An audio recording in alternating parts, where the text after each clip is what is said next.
live. And we're live. Hey, Welcome to another pseudo killer / community of the skeptics of the production. Yeah. Celebrate. Juneteenth. Yeah. Celebrating Juneteenth in this piece.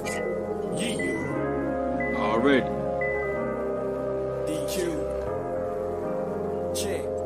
Look. Since that double-edged chromosome. Pseudo killer theme song. CK Discord. That's probably what the team on. I need to send Miss Tiff a whole box of Tiff trees. And everybody mute up when Juju about to speak. This that double-edged chromosome. Pseudo killer theme song. CK Discord. That's probably what the team on. I need to send Miss Tiff a whole box of Tiff trees. And everybody mute up when Juju about to speak. Clearly knowing how to read. Educational indeed. Plus the easy on the eyes.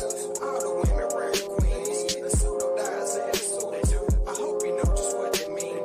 Still when I was short and still, the women run the guillotine. See Dr. Mahatma, one of the best, screaming the crowd. Slander her name. You really should stop. Might get you dropped. Yes, sir. Dr. Mahatma, one of the best, screaming the crowd. Slander her name. I think you should stop. Might get you dropped. This that double-edged chromosome.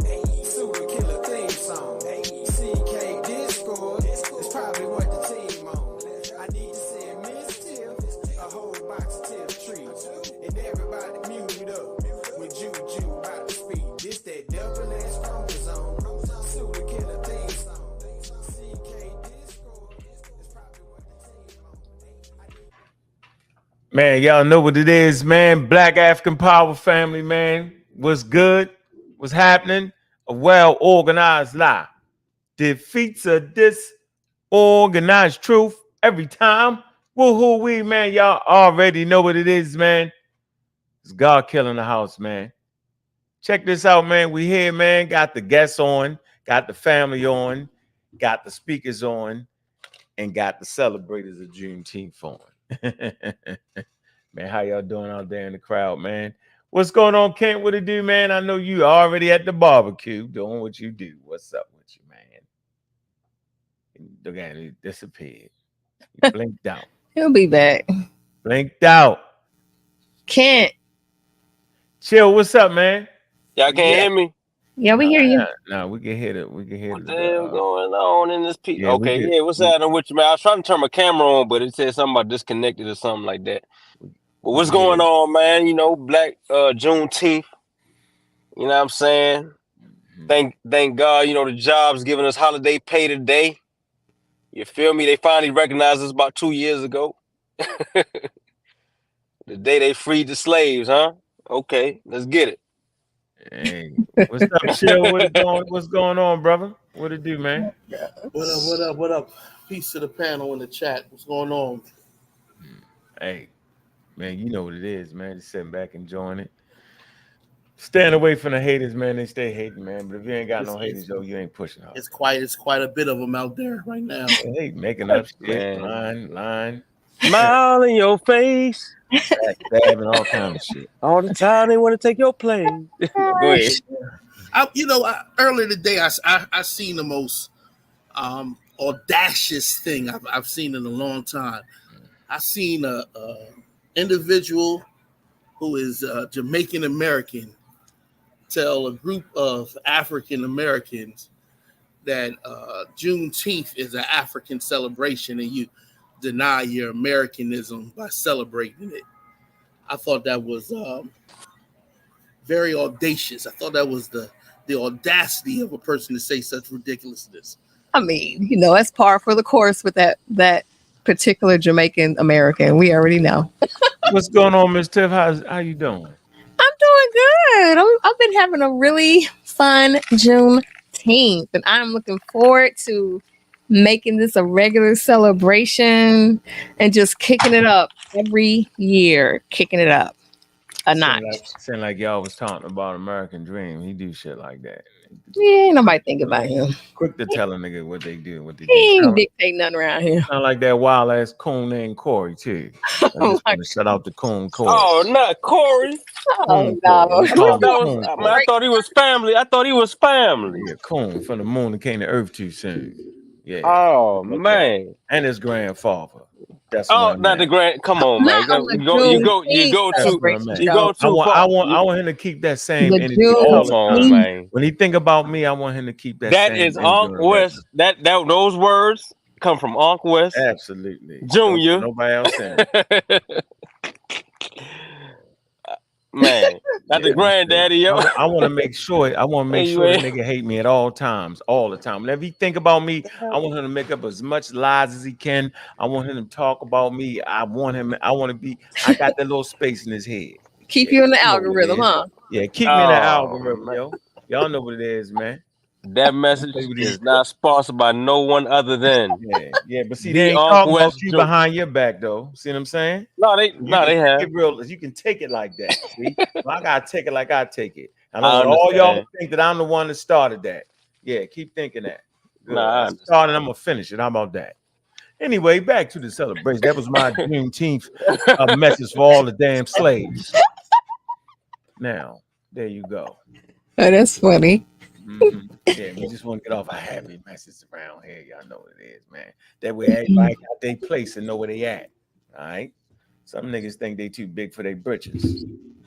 Mm, Yeah. Think they well, something they really not. I've seen it all through the thing. Been around long enough to see it. Some dudes just can't stand on their own, yo. They gotta talk about you to be relevant. mhm. Hey, yo, I don't gotta talk about nobody to be relevant. I just wanted to shout out, right? Shout out. Yeah, the Coon Corey. You know what I mean? Word. On Juneteenth. Yeah. Yeah, I do be wondering where the hate be coming from though sometimes. Like, cause pseudo killers, man, community skeptics, we don't hate on nobody. You know what I'm saying? So I do be wondering, like, if everybody on the same accord, on the same page with let's kill the pseudos and let's kill the scammers, why so much hate for the pseudo killers? Because a nigga I gonna thought tell we me what I'm all saying out my mouth. was Niggas against wanna the tell me what scammers I'm and saying. Nigga wanna tell me what I'm the saying out my pseudo. mouth.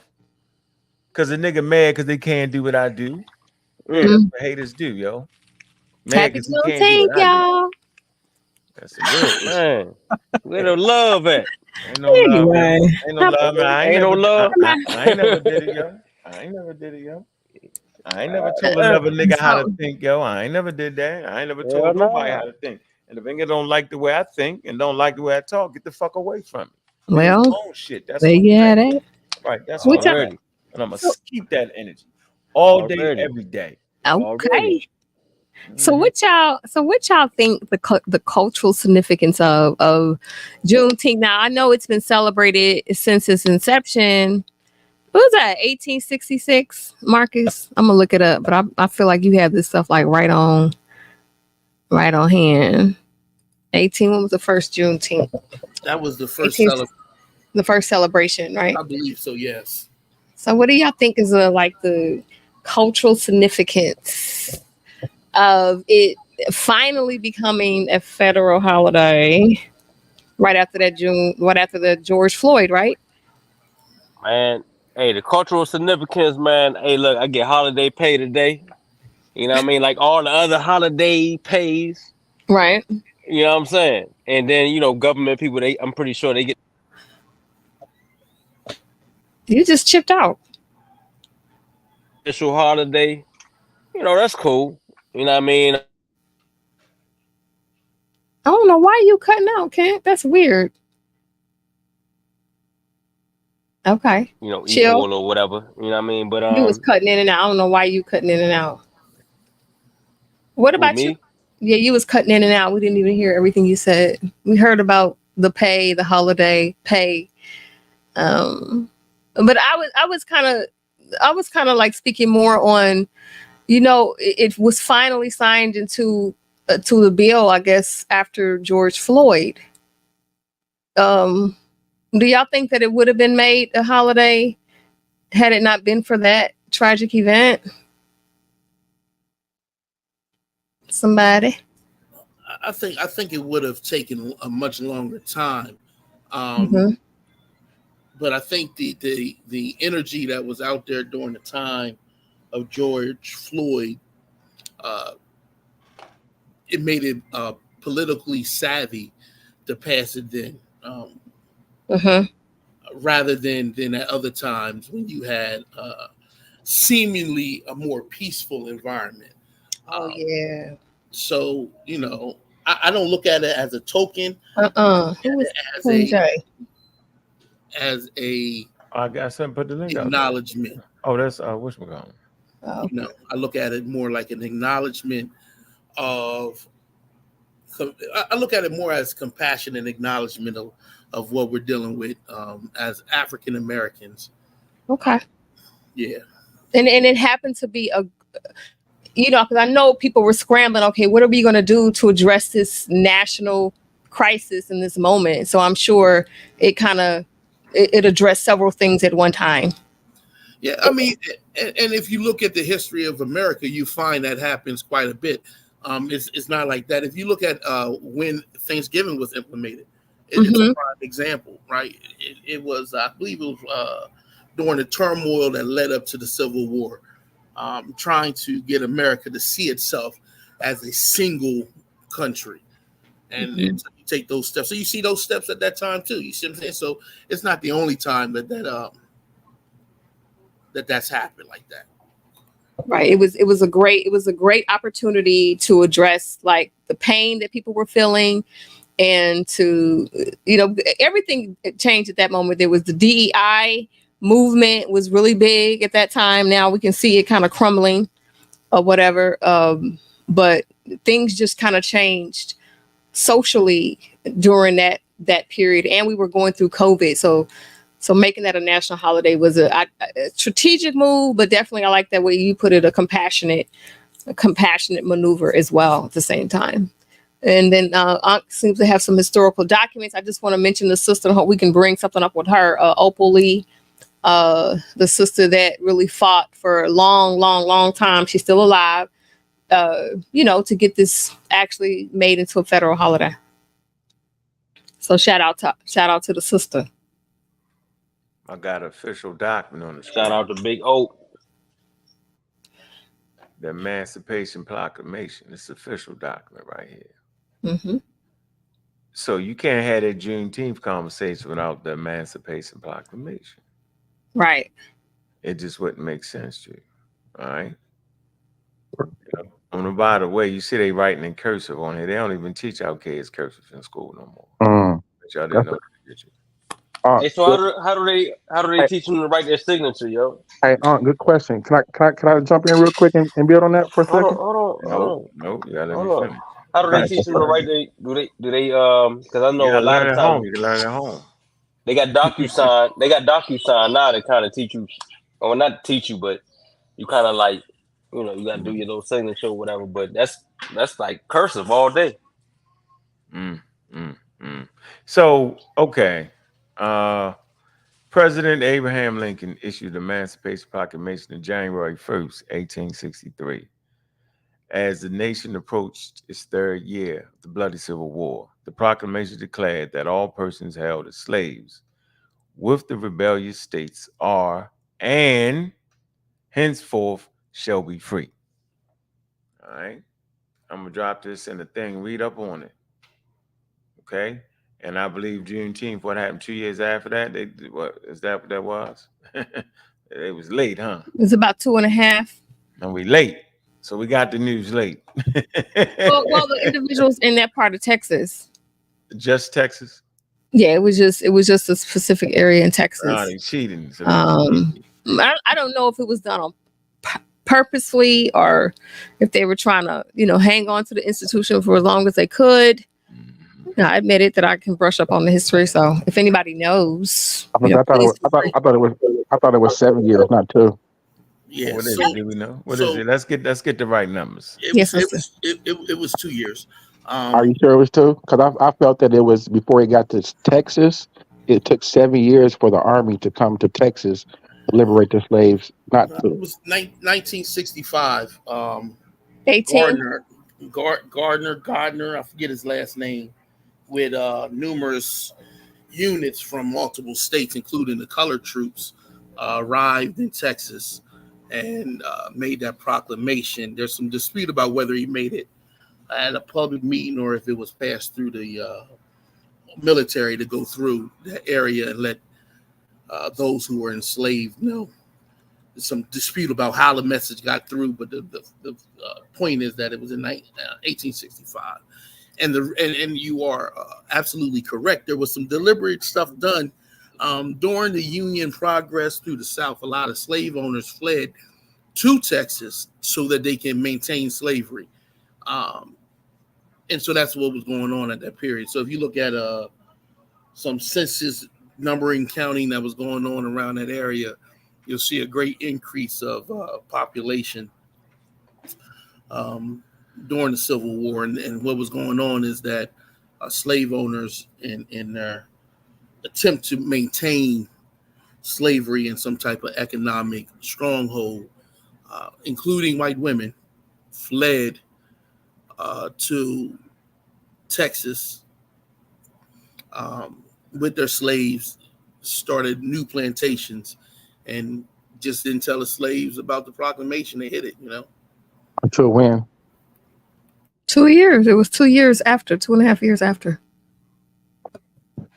I have a different understanding of history in regards to just the way the brother just explained that. So Bring the source up. That way we can see it. We don't gotta argue that. facts, but it's not. I mean, so are you saying that there wasn't a slave? Was there a slave population in Texas before? So when was the proclamation written? When was that? You say 1865? We'll just bring it up. January. I believe it was January 1st, 1863. January 1st. 1605. Uh-huh. And when was the last slave freed in Texas? Well, that's a different story because we're talking about Juneteenth. There's some dynamics that. But that's not. But when was that? That's what I'm asking. According to the Juneteenth, it was in 1865 in Galveston specifically in Texas. No, brother, are you not following my question? So I heard you. Were there people still in bondage? Is that what you're saying? No, ma'am. I'm asking. So you saying that a proclamation was written in 1865, right? No. And it went through. No. The proclamation was written in 1862. It was read and acknowledged in 1863, January 1st. And during the Civil War, many slave owners fled to Texas. And so those people in Texas, in parts of Texas, and even further in the West Coast, were still enslaved, even though the proclamation said that they shouldn't be. Right.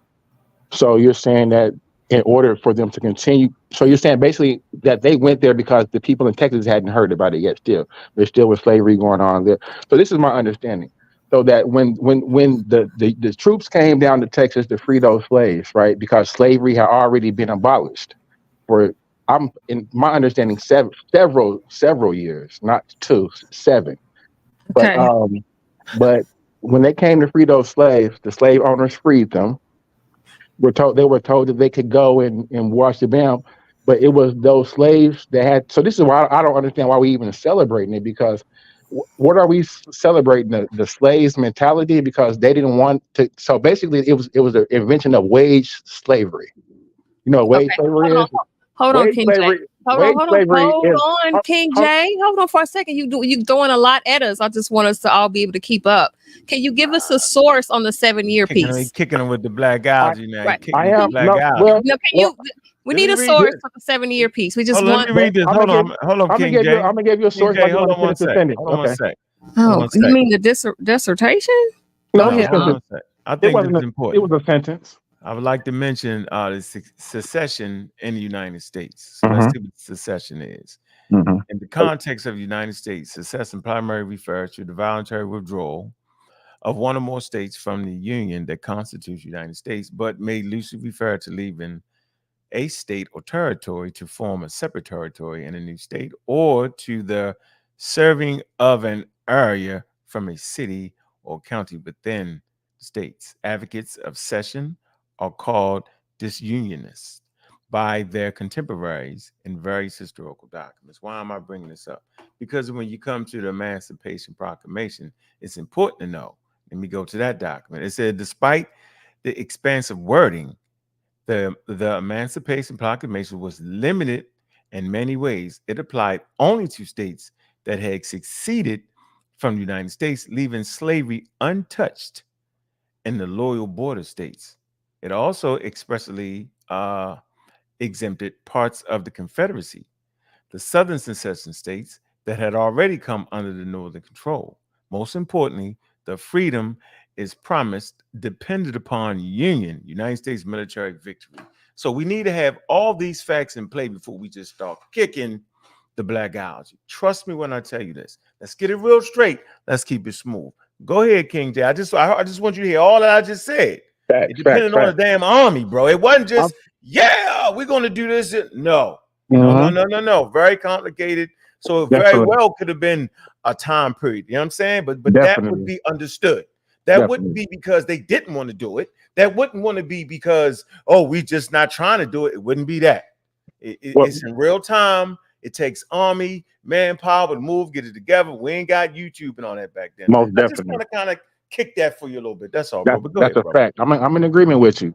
And but this is go ahead, Tiffany. So before I just want to speak uninterrupted if you have something to say. That's cool. Thank you so much. I just want, because you're giving information, but we want to be able to find out where you got it so that we can also, share in the glory of the source material for your claims. Yes, ma'am. But I'm not going to just say one thing and then source it. I just want to finish the sentence and then I can give you the sources for everything that I said, if that's okay. Go ahead. Okay, appreciate it.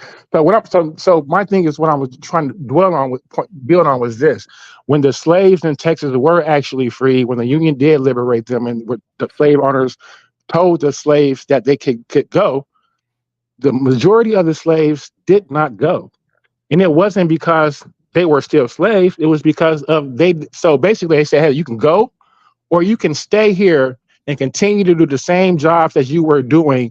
And the difference is this time we'll pay you. So if you want to look up something, a source, it's called wage slavery. Mm-hmm. Look up the word wage slavery and when it was invented and what it actually is. We call it now a job. So this is the invention of people wanting to. That's a hell of a it's wage slavery. So my thing is this: like, what are we actually celebrating besides the fact that these slaves still maintains a slave mentality? That they did not want to go out and basically the slave owner say, "Hey, look, we can't protect you, we can't promise you anything, but you got to do it on your own." And they're slaves, so they're not going to say, "Okay, yeah, we'd rather stay here with you and continue to get paid doing the same thing that we've been doing." So they thinking they winning.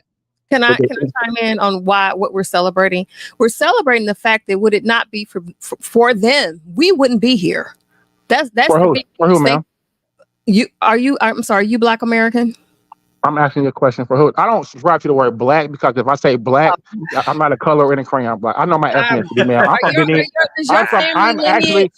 I'm from Benin and Togo. It's my family lineage. I actually know where I'm from, man. I'm not a nigga. Okay. Did your family lineage go back at any time here in America? So it originates in Benin and Togo, and then we do have some. It originates in Benin and Togo in West Africa. And then it goes from there. We see our marker in Virginia in 1613. Okay. Then we go from Virginia. Our family was described as Maroons, and it went from Virginia. They ran away. They went from Virginia to Arkansas, and that's where we see my grandmother and my grandfather and them pop up, and that's where. Yeah, so I traced the exact routes out. So that's good. Hold on, let me get in here. No, King J. Yeah, you cut off King J. Hold on, dive in and talk that long. Okay, so we're talking about why we celebrate, because I said, had it not been for all of those ancestors, none of us would be here today. So we celebrate that. It is not cool to say, "Oh, they just kept working because they had a slave mentality." That's what happened. Hold on, they didn't choose to do something different. It's kind of like you're trying to throw shots at your ancestors. No, that's They your. You don't have. No, well, it that's not sounds what like I a said. shot. I'm gonna mute you because I don't want you talking over me. It's kind of like, it sounds like a little slight against our ancestors, right? So of course, human beings are going to typically do what they have been accustomed to doing. That's just natural human behavior. It's not like they was about to go out and conquer the world. But if you look at what happened post-slavery in the Reconstruction age, that's some of the most prolific times for Black Americans and the things that we accomplished when we were given that opportunity to do that. So we're not going to slight our ancestors for all of what they went through here on this land, so that we can even be alive today. No, we're not doing that. So that's what we celebrate. We celebrate the tenacity of our people. We celebrate the fact that we can be here today to continue to carry on our culture and our nuanced culture wherever we may be in these United States.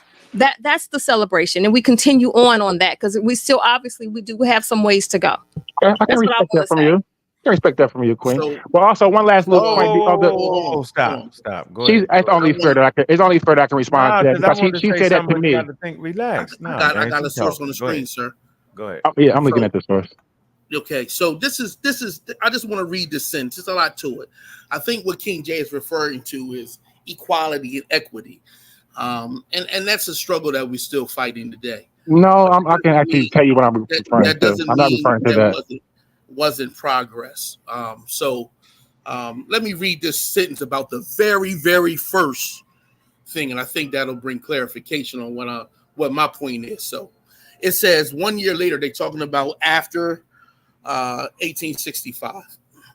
On June 19th, 1866, the first Juneteenth commemoration was held at Emancipation Park on land in Houston that had been purchased by newly free African Americans.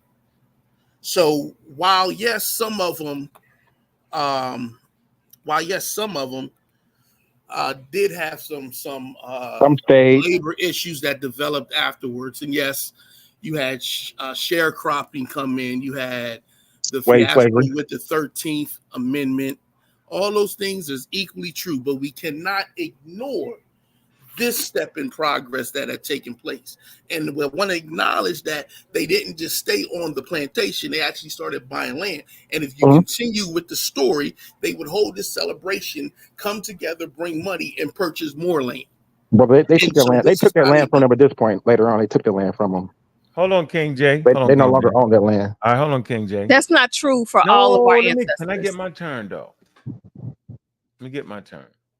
So I can tell King J does a lot of reading. Not quite sure of his source reading material. Definitely source. I know from your other conversations. But the wild part about it is our ancestors wouldn't have known the shit you talking about right now. So we have an unfair advantage to look back in history and see, hey, that was way such and such. No, they were finally getting paid for it. So whether it was 1 goddamn cent, it was better than doing that shit for free. Right, so that's their mindset. I think the sister brought it in earlier, right? It's also important to know, like when I do the Thanksgiving thing, I don't fuck up everybody Thanksgiving with the whole they kid. I used to do that. Right. The mark of a blackologist, though. But I feel like everybody should be educated on why Thanksgiving was and what exactly happened, right? And I feel like Juneteenth, we should express it and have the conversation around all the aspects of it. But at the end of the day, we just trying to get some time with our family. And that's really the celebration, right? And we saying, our ancestors was mistreated crazily. So people will take your conversation and will apply it to now and make the statement of, hey, man, we ain't got nowhere. That's a bunch of bullshit. If you ain't got nowhere since Martin Luther King and them, then you didn't want to get no goddamn where. Then you're just going to sit around and you're just going to die. Because now we have opportunity. That's all we ever really wanted, right? Opportunity. And so when our ancestors got the opportunity to work for that 1 penny wage slave, whatever the hell it was an opportunity that you could absolutely take advantage of and move forward. I think the brother Chill talked about them buying land. You said they took it, but at least they bought the goddamn land. Now, ain't nobody taking your land if you pay your damn taxes. So I'm saying we have progressively moved forward, right? And we need to continue to do that. So I'm not going to be a party pooper, right? When we got a chance to get the day off.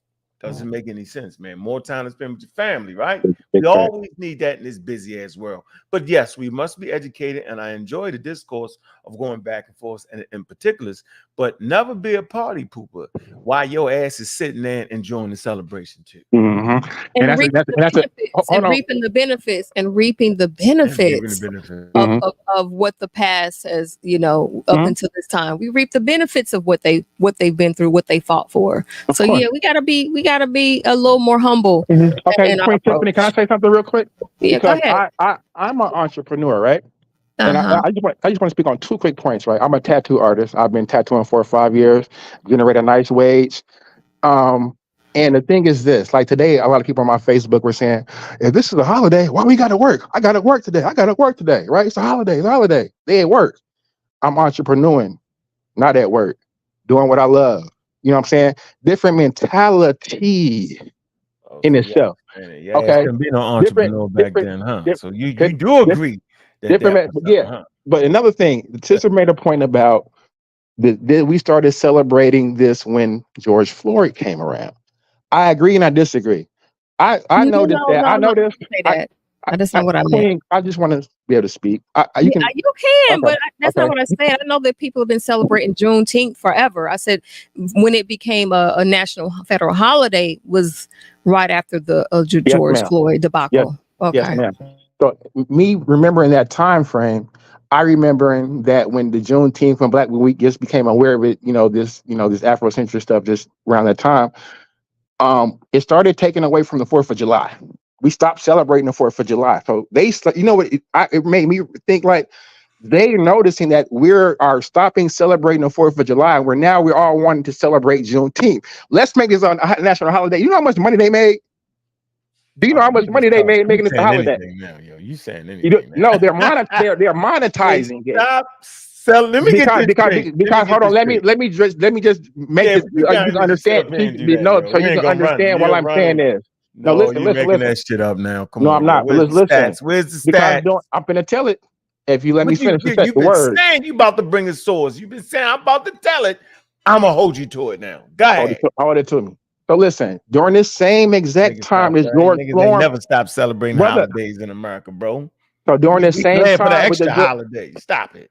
So during this same time when it does George Floyd climate, you got to remember that the same time we had the Asian bill passed, the anti-Asian bills, the hate bill passed that where you can't breathe on an Asian. If you breathe on an Asian, you will go down for a hate crime. Now, this is the same exact time that we had George Floyd being knee choked out. And guess what? You know why these Asians were able to sneak in and get that bill passed right under our nose, and we're fighting for George Floyd and marching, nothing happened? Because they had lobbyists. They had people in the Senate lobbying past an Asian senator. It was around COVID. All of this happened at the same time. I remember. Am I lying? Am I lying or not? We was watching Versus. Y'all remember? It was Versus. You was watching Versus. They was getting bills passed. It was Versus. It was Beanie Man. It was Beanie Man and Bounty Killer. And they were getting anti-hate bills passed. Let me just say what I'm gonna say. It was COVID, so there was a controversy around COVID, and people were treating a certain group a certain way because of the whole COVID thing. So yeah, it was an opportune time to address that. Just like when the anti-hate bill, it wasn't COVID, it was somebody getting physically Asian being assaulted, man. But it was around the time of COVID. You don't remember all of that anti-Asian commentary that came out during COVID? Ma'am, it came out because an Asian man was assaulted. Hold on for a minute. Oh boy. Not because the world had COVID. That's not why they. It was because everybody blamed China. Ma'am, you're not even making sense. Remember that? No, he don't remember. Yeah, everybody did blame. Everybody blamed China so that the lady was able to go into Congress and get an anti-hate bill passed. That's not making sense now. Make sense when you talk. I'm muting you because this is crazy. Yeah. Okay. Yeah, people were literally blaming Asians for the COVID. So if it was in America and you was Asian, you was getting at work. Yes, you don't remember that? Know that, man. Come on, King Day. You can't be that wild. No, that's not why that happened. You mischaracterized. No. What she said was you mischaracterized it. No, she mischaracterized it by saying that Asian people got beat up, and that's why it was passed because COVID. No, you didn't say that, yo. I didn't even say that. Hey, go get that damn source though, because you playing now. Yeah, it's just like we're trying to. So during COVID, several things happened. you had because COVID was 2020 and we was all at home chilling. Don't start your premise with COVID if it's not about COVID. No, if nothing you're saying is going to be about COVID, why are you talking about all COVID? right, this is crazy. Let me just do this. Okay, so remember, COVID happened. It was 2020, right? Yeah, it was 2020.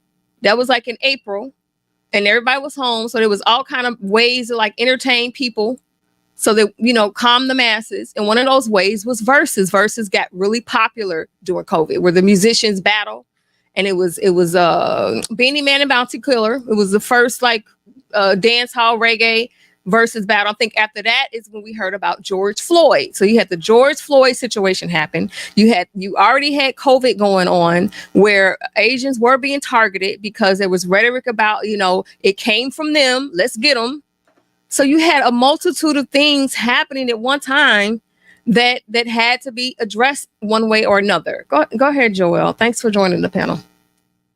Peace, family. What's going on? What it do?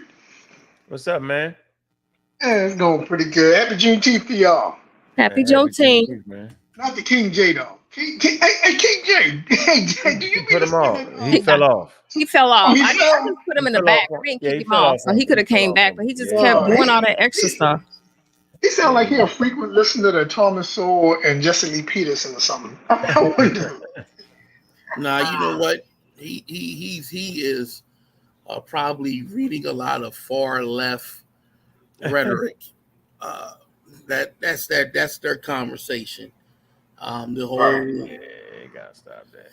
Yeah, they get. Can I read something on early Juneteenth celebrations? It's right there on Wiki. Y'all know that, right? Yeah, you can go to the research. Go ahead though. Right. I mean, he trying to make it seem like it just started getting celebrated since George Floyd. I'm like, what the? Yeah, that's not what I said. Because initially, I don't know if you heard me, Joel. I said, what do you all think about the significance of it becoming a federal holiday around that time? And we already talked about that. Me and Marcus, had a discourse around why it was a compassionate move, right? And it was just the right time and to go ahead and push that bill through for a number of reasons. So, but we're aware that it had always been celebrated. Right. And it's about time they start putting, look, we the fabric of this culture in this country anyway. It's about time they start recognizing some of the stuff we bring to this culture. Y'all see the screen, yo? Say it again. Y'all see the screen? Yeah, we got it. Mm-hmm. Let me read Sister Safa. It say, if our ancestors were here, they would tell you and us that we have progressed. Damn right.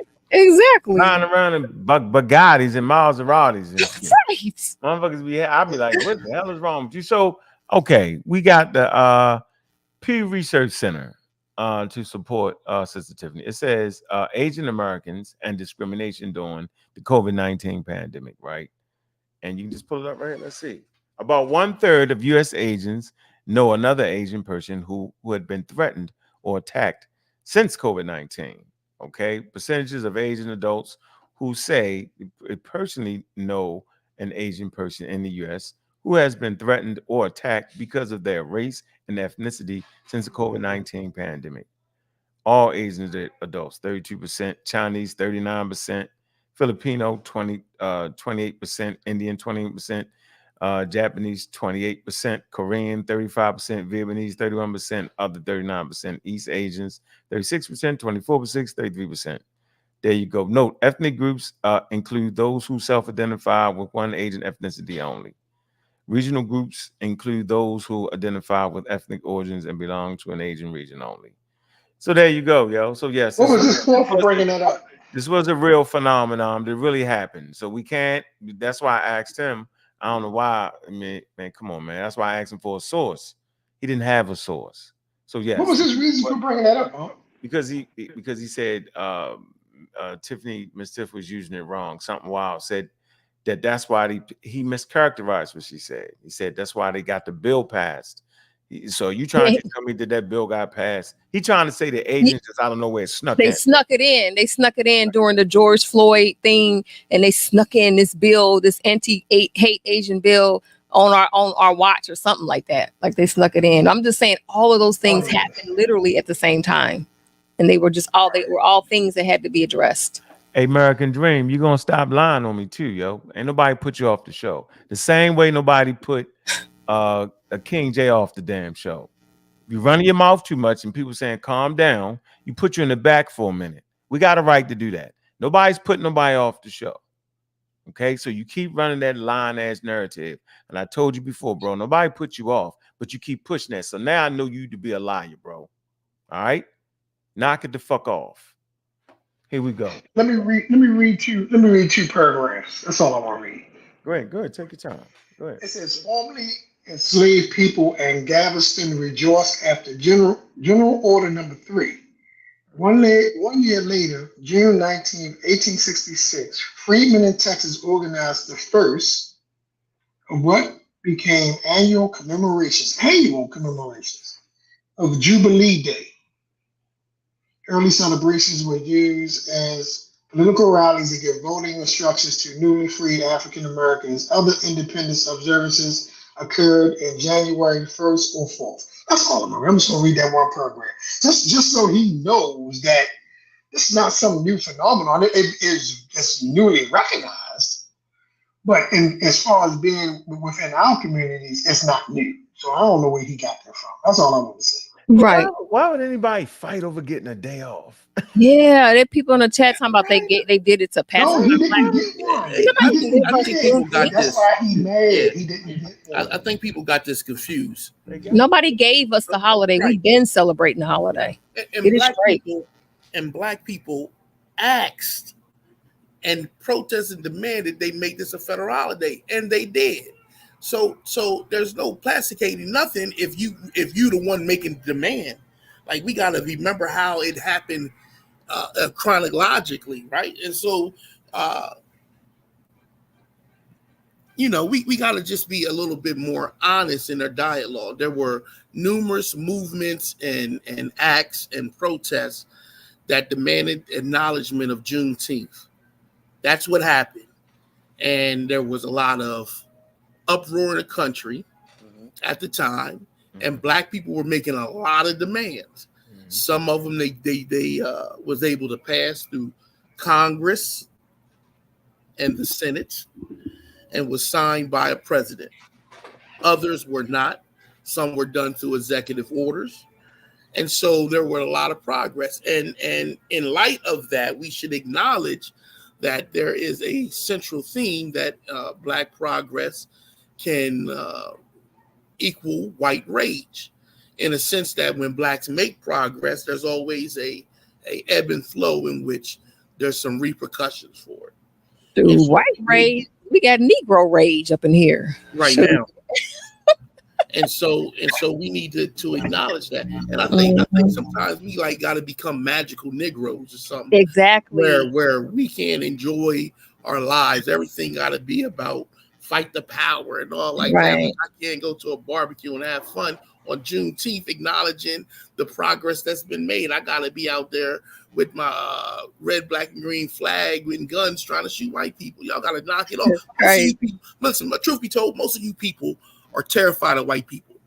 Y'all ain't fighting no white people. You're not no white people. You're not doing none of that. When a black man or a black woman is being abused by white people, you pull out your cell phone. So I don't want to hear all that talk, because most of y'all are faking. Your rage is on the internet. Can I say, the hell off? I want to add this. I think it's just funny how on one hand the Asians got to sneak in that bill to help them, but then on the other hand, black folks, they just did that to pacify you. It's just like you can't win for losing. Meanwhile, our people and our group have been rallying to get this a national holiday for many, many years. Get over it. You got another day off. Enjoy it. I'm sure as the years go on, there's going to be more and more celebration behind. Don't get mad because people are making money off of it. That's what happens during holidays. Find out a way for you to make some money off of it. How about that? He didn't get the day off. That's why he bumped. That's why he's so mad.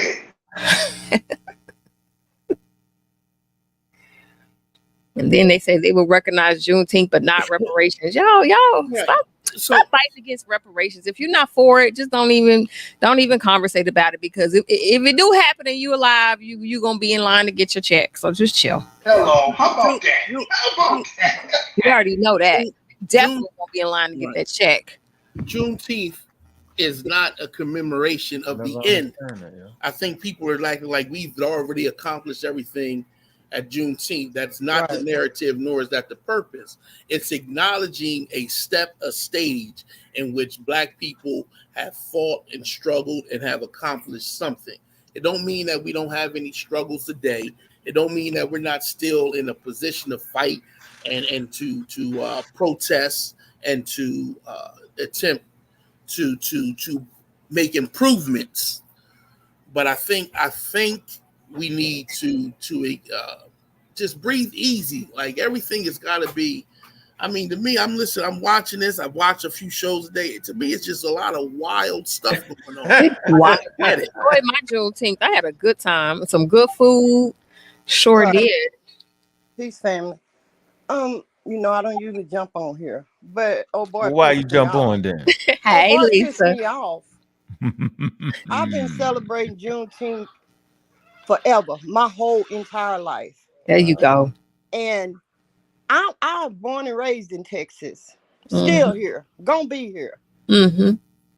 Let me tell these people who don't understand. It wasn't a freedom for y'all per se. It was a freedom for the slaves. None of y'all were slaves back then.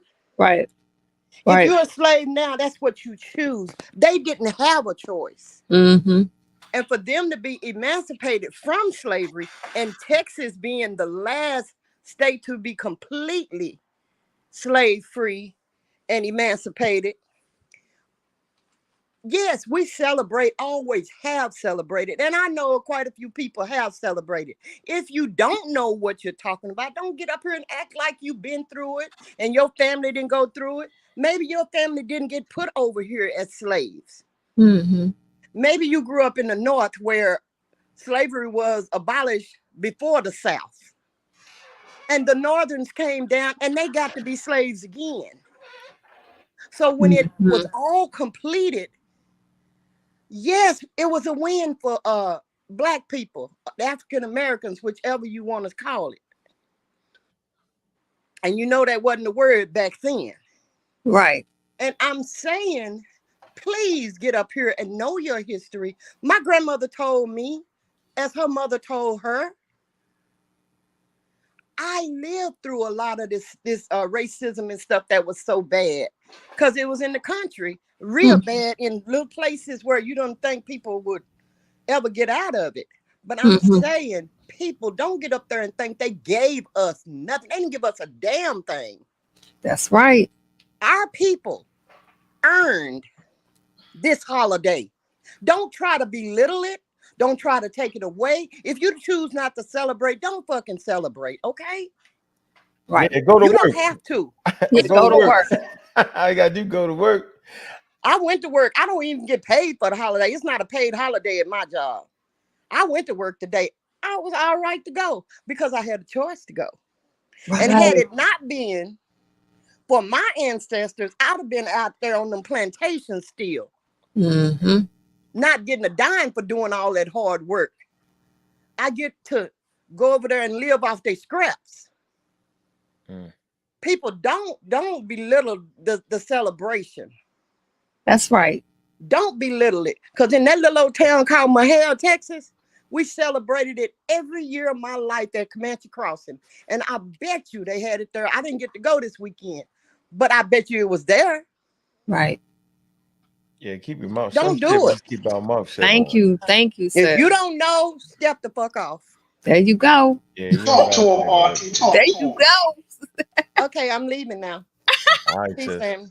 Back in the Thank chat. you, sis. She dropped the bomb What's and up, rolled out. Betty? What's up?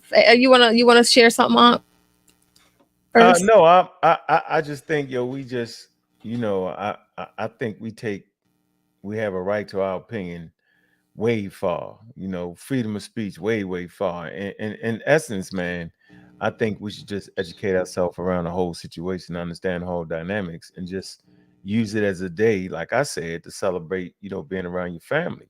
Just like Right. Christmas, we're not sitting here thinking that Jesus was actually, even if you read the damn Bible, it tell you the nigga wasn't born on December 25th. So you know what I mean? We ain't sitting around celebrating Christmas because Jesus our savior. Yo, some of us is just celebrating seeing family members that we don't get to see on the regular, yo.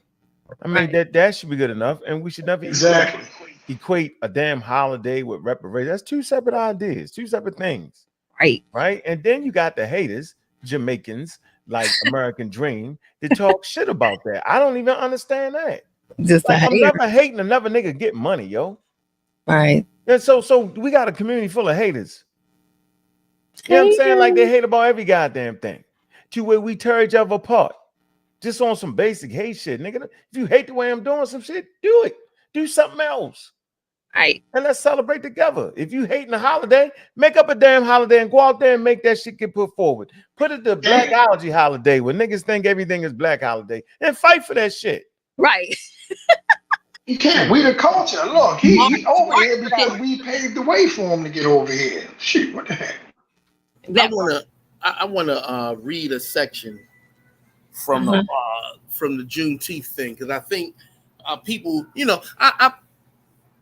I don't expect people to learn all African American history. I don't even think it's even possible. But I think they should understand some core points about that. So sometimes we misrepresent, not deliberately, our positions in history.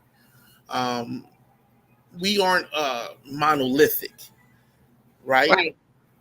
Right? We're not monolithic, and we've had discourse over the history of being in America about what to do about white supremacy, white racism, scientific racism, oppression. From that point on, you got poetry, you got speeches, you got different ways of rebellion. I've come to a point I'm even uncomfortable with the whole dark skin, light skin slaves were, sellouts. They worked in the house while the other. I'm even uncomfortable with that because they may have been in the house, but they were equally a part of many rebellions. They were poisoning their mistresses and masters. They were doing all types of things to engage in stages of rebellion, to attempt to fight against a situation in which they were being exploited and abused through American slavery. But I wanted to read this because I want us to at least acknowledge also some of the things that took place in Galveston with the black troops that were a part of the Union. So in May 1865, again, two years later, let's not talk about that 7-year stuff. The entire 25th Corps, led by General Godfrey Wheats, was transferred to Brownsville, Texas. They were becoming the Army of Occupation along the Texas-Mexico border, guarding against Napoleon III French troops, as well as watching for a resurgence of Confederate activity. That's an important point because a lot of things that took place in American history were not just based solely upon what was going on the soils of America, but it had to do a lot with the European wars that were taking place, the wars in Africa that was taking place, the wars that were taking place on the seas and across the Americas, including the Caribbean, South America. According to historical accounts, USCT regiments set sail from Virginia to Mobile, Alabama, and then they were to continue to the South Padre Island, Texas. Storms and rough seas of the voyage sapped the infantry at coal and water, forcing the ship to divert to Galveston for supplies. Official records show that several USCT regiments were in Galveston on June 18th through the 20th, 1865. Fortuitous, I can't pronounce that word, timing that overlapped with Granger's famous issuing of General Order Number 3. General Order Number 3 is the proclamation that the general said in Texas in Galveston that we call Juneteenth, explaining to them the Emancipation Proclamation. Thus, Granger was joined by more than 2,000 Union troop regiments and an additional 50 to 10,000 soldiers from the 28th Indiana, 29th Illinois, and the combined New York 26th and 31st regiments of the United States U.S. colored troops that dropped anchor on June 18th in Galveston Bay. And so what happened was simply, hey, look, he came to make the message, and there was a lot of freedmen troops there, and he made the proclamation, and they went and spread the word to the plantations that the slaves there were free. And I think that's a monumental point in history. Right. That's my point. Thank you. What did they advise the slaves?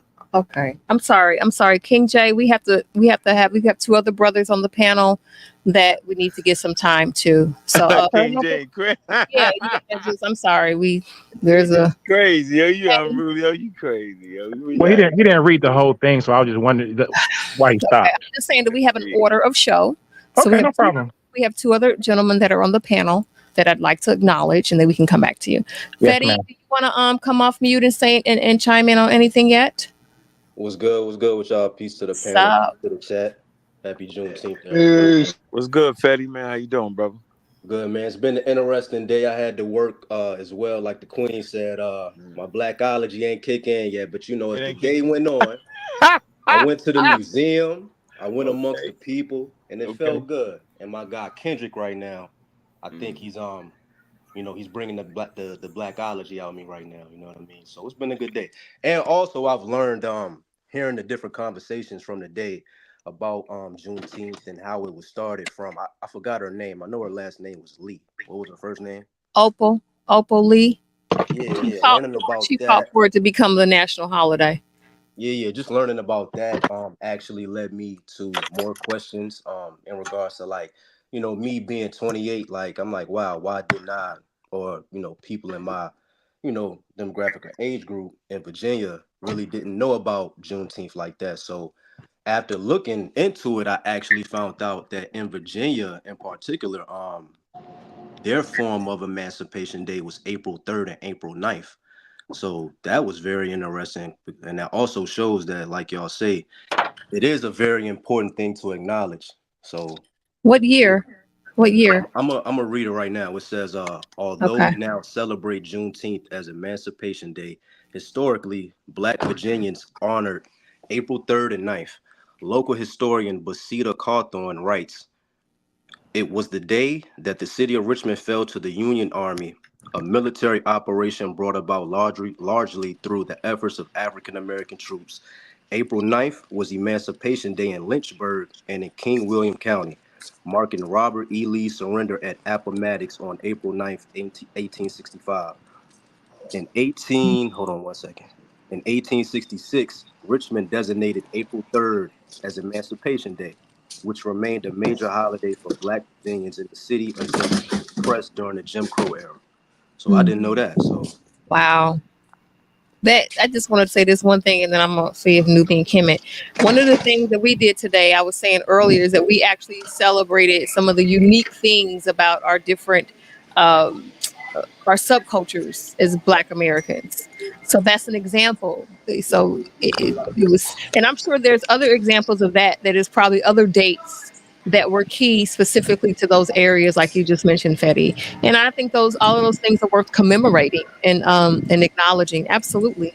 The only thing, though, I would say the only thing that I would tell, like, that I do get disappointed with when it comes to these holidays, it's always got to bring the good and the bad.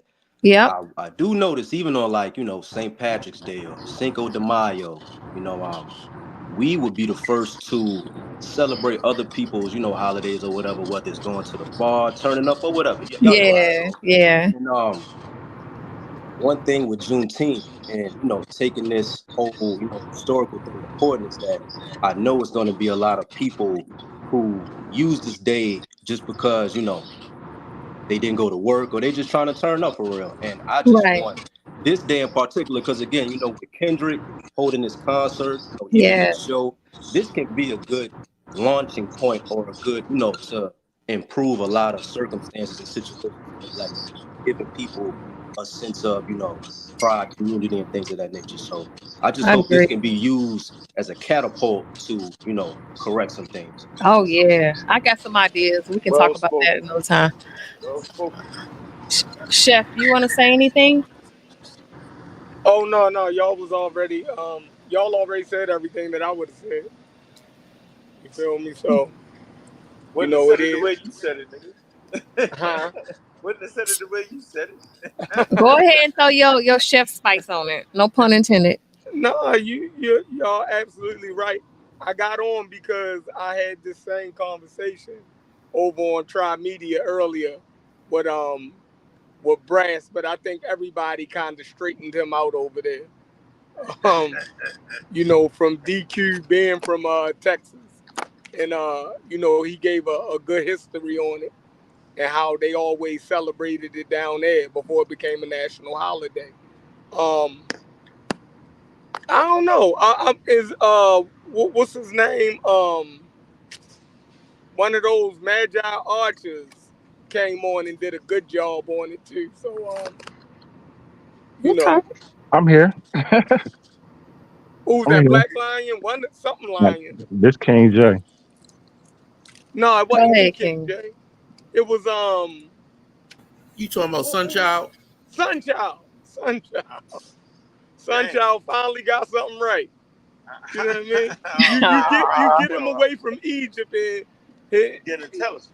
yeah, exactly. Shout out to Sunchild. If you out there, Sunchild, hit the link. Come on the panel with us. Yeah, you get him away from Egypt, and he did an excellent job. I gotta give him Hey, credit for that. hey, King J, I ain't know you was a Magi archer. Definitely not.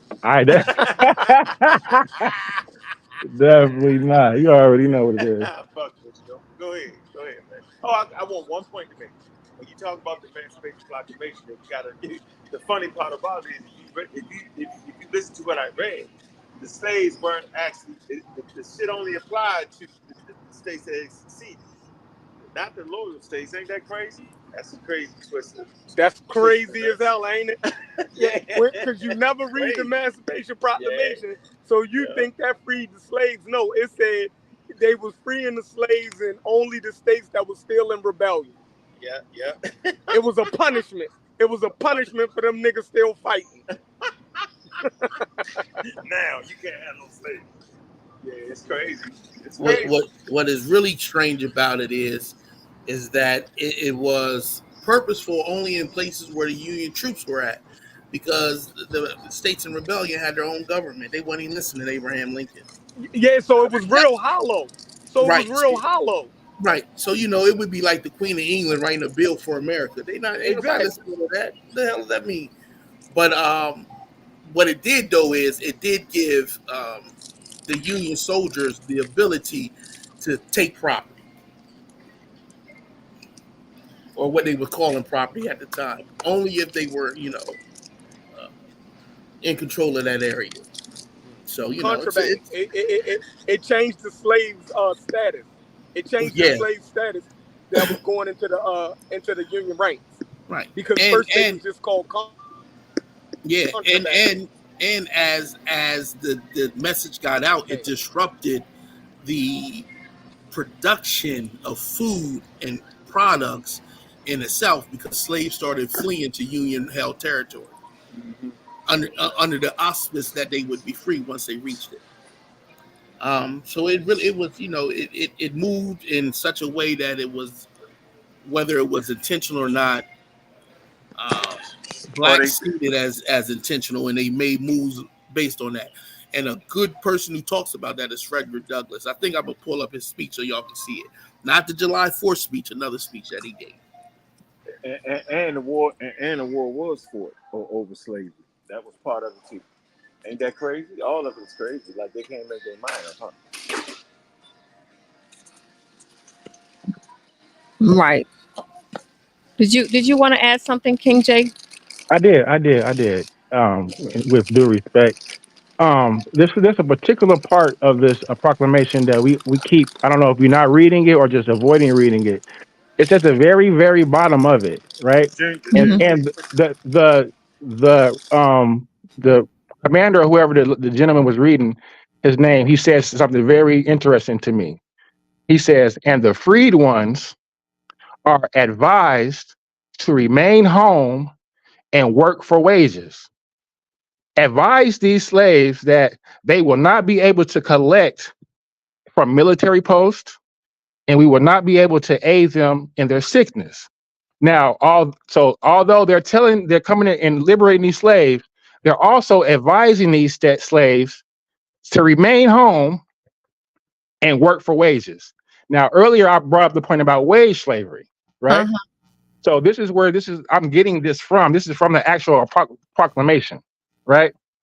Now, also, I did when I got booted off the first time. I did some primary research, You didn't and I get went back to 1780 and found the first proclamation. This has been proclamations since 1780. I found one in Pennsylvania, the Act for the Gradual Abolition of Slavery, 1780, which states that okay, you're off the bound, but you still can be held slave up to 28 years of age. 28 years of age, and that was for all of them. And even after they celebrated the first emancipation, even after they celebrated the first day, they were still in bondage unless the owner volunteered their freedom. So at the same time, these same slaves and government were forced to pay the slave owners what? Reparations. Because guess what? We were property. Property, not people. We like I think we still thought you was a human back then. Not to them. We're aware. Mm-hmm. Yeah, okay. That's you're following. It ain't blackology. it's what is real. So even today, this 13th Amendment allows for enslavement under convict leasing. Meaning you go to jail, you're a slave, brother. Come on now. This is what we're talking about. So when I'm saying this wage slavery and what are we celebrating, I'm just reading it. And it's saying, okay, yeah, a proclamation, but we don't want you to go out and be free. We don't want you to go out and that land that you can buy, it's free out there. It's free. We don't want that though. We want you to stay here. This is what it says. Okay. The free. What does advise mean? The freed ones are advised to remain home and work for wages. That's all. Okay. I mean, nobody's arguing with you on that. I'm still sure that Chill can chime in because he's like our resident researcher. Chill, chime in on that point for me, please. Now I'm chiming in now, King J. Don't be cutting through my wisdom. Go ahead, God Killer. I just want to say, why are you talking about wild ass women? I don't. Right, we already know they was wild. Pre-70, look, pre-70s, yo. I'm not listening to them. If you didn't understand enough to give me my goddamn civil and human rights, yo, why the fuck am I listening to you? This is the same thing that's set up then. It's been set up since 1780. We know this country was racist like that. We already know that, King J. And we're still upholding it though. We're supporting it. No, that's what you fucking up at. No, none of us is actually doing that, yo. It's called wage slavery to this day. Man, whatever, nigga. So, okay, you doing the same thing. You pay taxes, right? I do. I tell you what. Okay, so don't take people money. You do tattoos, don't take their money. If you care that much about, hold on. If you care that much about wages, those people that are supporting you get wages. Yo. Everybody don't have their business. I'm saying you're putting yourself in a perpetual beat yourself up mode. Yo. It's called blackology. No, you know I'm just asking. And Fetty, blackology. You educating yourself on African American history is not blackology. It's the misuse of it that make you blackology. Like you doing King J. It's not. You're not really speaking reality, yo. You're doing too much, yo. I swear, yo. Take your time on that, yo. No, I just wanted to read it in its full context. Let's not just say let the people know that they also told you don't go nowhere. We know that. We are aware of that. Okay. You think that right after slavery that our lives were supposed to just become like drunk? No, ma'am. That's not what I'm saying. I know, but so we're clear that it still took time for certain things to progress and move forward. It still is. It still is taking right. For a lot of stuff, bro. Like we know where we at, yo. It's Mr. Gilmore property. You know, there was a dispute going on in the Republican Party at the time.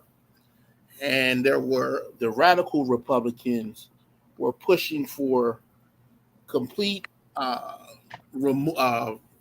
the complete removal of slavery with no reparations for slave owners. Instead, they pushed for reparations for slaves. They had projects like the Port Royal project in South Carolina. I think what where the conversation is getting um, a little convoluted is in the sense that um, no one denies or no one thinks that at the moment of some decision within a nation that immediately everything is perfect, right? That immediately, as soon as this happens, boom, now this is we there now. No, no, no. I don't think anybody believes that. I believe we understand that there were struggles, pushback, things were done in ways in which may not have been best based on hindsight. So chill. Did they have a choice? So at that They, moment, they, they at that moment when they were free and Yeah, they had the yeah, opportunity yeah. to go out Brother, on brother, their own, they I don't know did, bro. about My the family they, was opportunity. They a had the choice. they hold did they on, did. have a my choice? This is what I'm hold on, Yeah, asking Yeah, you. they had the hear me choice. out. I don't know about the yeah. opportunity. They had the choice. Okay, Bro, my They, they, family was actually a part of that situation in the talk about it then. 1770s. All right, so in Virginia, I'm in Richmond, Virginia, like in the Henrico County area, and my family actually got enslaved around the 1680s in Cameroon, and their enslaver was called Robert Pleasance. He was basically like a rich London merchant, and his father, he became a Quaker, and he actually founded, I think, the first Quaker house in Virginia. He was out in Philly a little bit, and in his will, he actually wrote for 38 of my ancestors to be freed in a case called Pleasance versus Pleasance. You can look it up. And I think in 1771, he ended up freeing them. And that situation is interesting, bro, because like you got to look at the Africans who was in that situation. Say you've been in a certain area and that's all you know. You know, say if you were in Virginia and you were to wander off to certain places, they may run down on you. So naturally, a lot of Africans, even though they may have been free, they may have Ain't go just nowhere. stayed in that particular community because that's what they know. You know what I mean? But Of course. yeah, it even like that's why I say like even during that time of the 1700s, like it was some interesting groups of people because if you think that all white people during that time was racist, that's not true. That's why I say Nope. the Quakers was fighting a wild fight. They was basically saying like, yo, we wilding out, we waking up to the wicked shit we've been doing, and maybe we need to change some shit around. So yeah, during those early and late 1700s, the dynamic was very interesting. But yeah, a lot of free slaves they did have the choice to move around, but they kind of knew internally like we need to play this smart and also have community at the same time. You don't So want to just be wandering. does that show the difference in a slave mentality and a free mentality? So Nah, you Um, bugged out. hold on, uh, You hold bugged on. out, King J. No, Let because me what he just said was that slaves who had that's all they know. They had that slave no, mentality no, no, no. opposed to, Nah, no nah, no nah, no. nah, nah. No, that's not a mentality. Uh, That's reality, yo. If you're in and an that's the area, you've been mentality. living on. Hold on. If you're in an area, no, that's what we do now. If you was born and raised in Baltimore, you stay in that motherfucker for a while, and then you Here's then the you thing move. though. This the thing though. Like Robert Pleasance, when they freed him, they had their own animals. They grew their own shit and all of that. So Hmm. the only thing they We really talked did about was that. built a Quaker church. But at the same time, those Quakers built a school for my family, and that actually was one of the first schools for African Americans in America. So Hmm. it was a good and bad to it. Yeah, if you look at the religious part, how Quakers wanted to implement their form of religion, like even in the church, where my grandmother met, they got a big picture of white Jesus in there and all of that. But I can't ignore the community aspect, when it comes to the schooling, them wanting to be literate during that time, all of that. So you got to kind of take the good with the bad and understand like that time was a little different, and you just got to put yourself into the minds of those people. Hey Hmm. Fetty, hey Fetty, hey, so Underground Railroad without the Quakers. Say it again. so What's the Underground uh, Railroad without the Quakers? That's a great point. Can I get anybody going to answer that? Because I got the good answer. You said what did it have to do with it? Like, no. What is the Quakers? What would the Underground Railroad be without the Quakers? Oh, I mean, yeah, it's all without it wouldn't be played a part. No. It'd be a bunch of niggas standing outside. Right, because the central parts of where the Underground Railroad was in, what they considered at the time like Quaker country, right? So you got central and eastern Pennsylvania, Delaware, parts of Maryland, Eastern Shore up into New York. Then you got the Quakers that moved into the Midwest. I think they had the housing. They had the housing, yo. Right. So you asked me outside. and they had the money to be able to pay the transit. But I think we should talk about one day. We'll talk about the Cavaliers and the Roundheads and what they had to do with the way we view America. There were two factions within Europe, within Britain. The Cavaliers was in Virginia, the Roundheads was in New England area, and both of them had different views on how America should look. And in that conversation, you will find a lot of positions involving slavery shifting depending on who and where that power lied at the time. And so you will find that happening. But to King Jay's point, did they have a choice? Well, I read the first Juneteenth celebration in 1866 was in Houston. It wasn't in Galveston, Texas. So apparently some of them did leave, even though at the end it was advised that they didn't. And advice doesn't mean it's a law to move or not. I think we kind of can minimize the impact of slavery. But if you would think about it, you had a group of individuals who was limited in skills to some set, and limited in literacy at the time, becoming a mass group of people moving about the country. And so that's what happened. I think that the fact that group of people immediately begin to progress into literacy. They started building in the South. There wasn't even a public school system at the time. When you look at the first elected Black officials, the very first thing they did in the South was pump for public education for everybody. And so they began to educate themselves, and they began to build institutions. Whether they were successful or not is not the point. This is what the steps they took. A group of people who were, by all means, held in bondage for 200 years. Mm-hmm. And I think that we should acknowledge that, right? I'm not saying that it was perfect, though. The Emancipation Proclamation and things like that. Living in hindsight, yeah. I think if we read that letter by Frederick Douglass, he talks about the fact that the Emancipation and its limitations was here, but when Black people, those African slaves, heard it, they took it as this and then began to behave like it was. And then they had no choice but to accept that. And I think that means a lot. So that means that while the Emancipation Proclamation had a feel to it, it was the movement of masses of African people that really disrupted the Southern's economy and pushed the Union forward to victory. And that even though the emancipation may not have meant it the way he meant it or intended, Black people took it to be their ticket to freedom. And so I'm going to go get that speech. Let me add a piece to that. So we didn't actually discuss about how the Civil War actually affects slavery. So I'm not actually saying that they cared about it. You can read Lincoln's notes, and he said if he had a choice, he wouldn't have did it, right? And so it was definitely big business. Remember, it ushers in like the industrial age. It starts to push. You know what I'm saying? You're getting out of the fields and you're starting to get things more mechanized, right? But it's the slave trade is a global business, man. And so they business partners across seas, man, felt it to be horrible. Remember, you couldn't get slaves from Africa no more. Remember, they banned that. They called you a pirate. They banned it. Was banned. And remember, this ushers in the breeding camps in the antebellum South.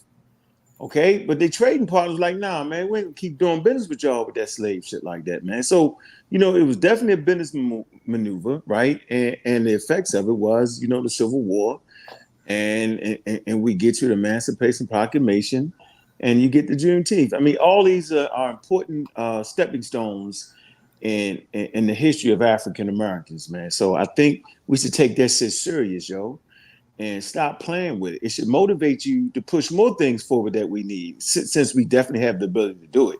If you sit around like a grumpy old man or grumpy old woman, I'm not doing it. That's hogwash, right? Look at what this sister did to get the holiday in. What else do you think we need? Who are you going to motivate with what you say on these channels is going to push people forward to do more great things? I just would like to add that, my 2 cents in.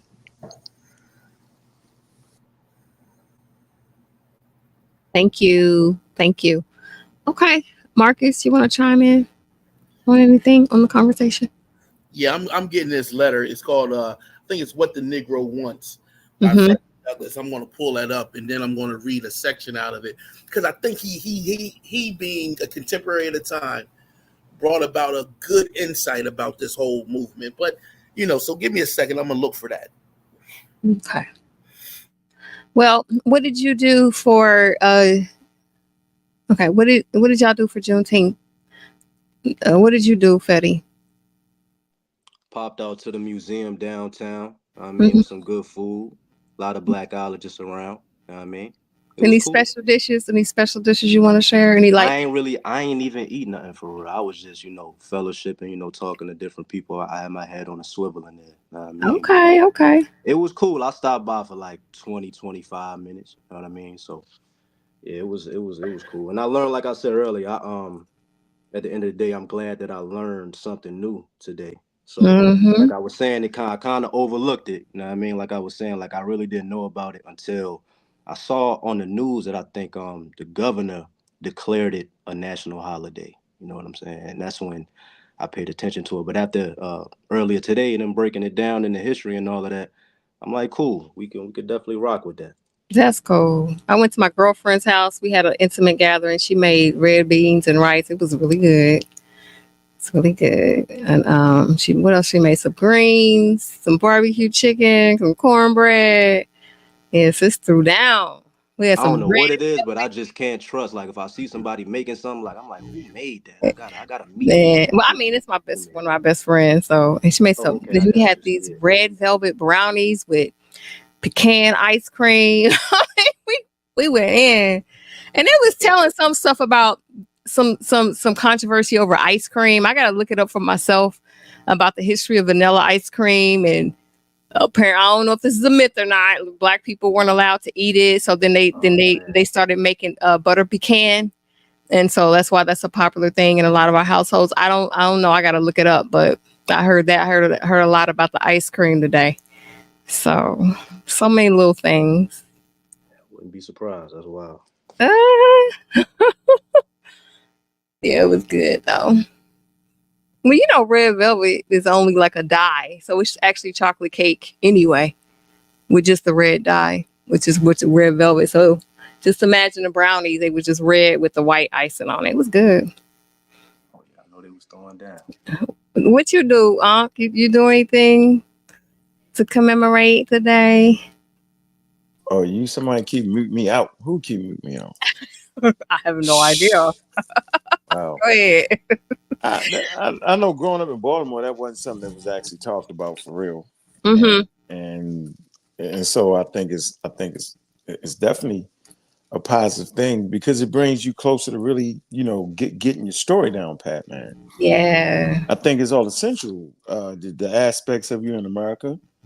It's a need to know, and this journey, through Africa to America. That we talked about that yesterday. Right. We didn't do a show, but what I mean, in reality, all these things, all these points are part of our education process as African Americans, Black Americans. And it's certainly important. It was important enough for them to make it a federal fucking holiday. Then it should be important enough for you to learn about what was exactly meant by that. Right. Mm-hmm. You know what I mean? Don't let the white people beat you. It's some shit that's Right. supposed to be you. Yeah, because you know That's they, how they you gonna know you're go wrong. in.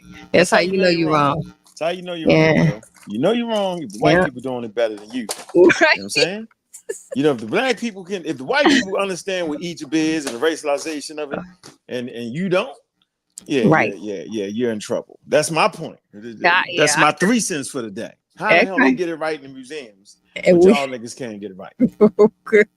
See? yeah, I agree. I think it's a great opportunity to capitalize on, the title is, our unique cultural groups, is to really capitalize on educating. When we come together to fellowship, which is a great thing with holidays, we can come together and we can talk about the nuances of what happened in our particular area.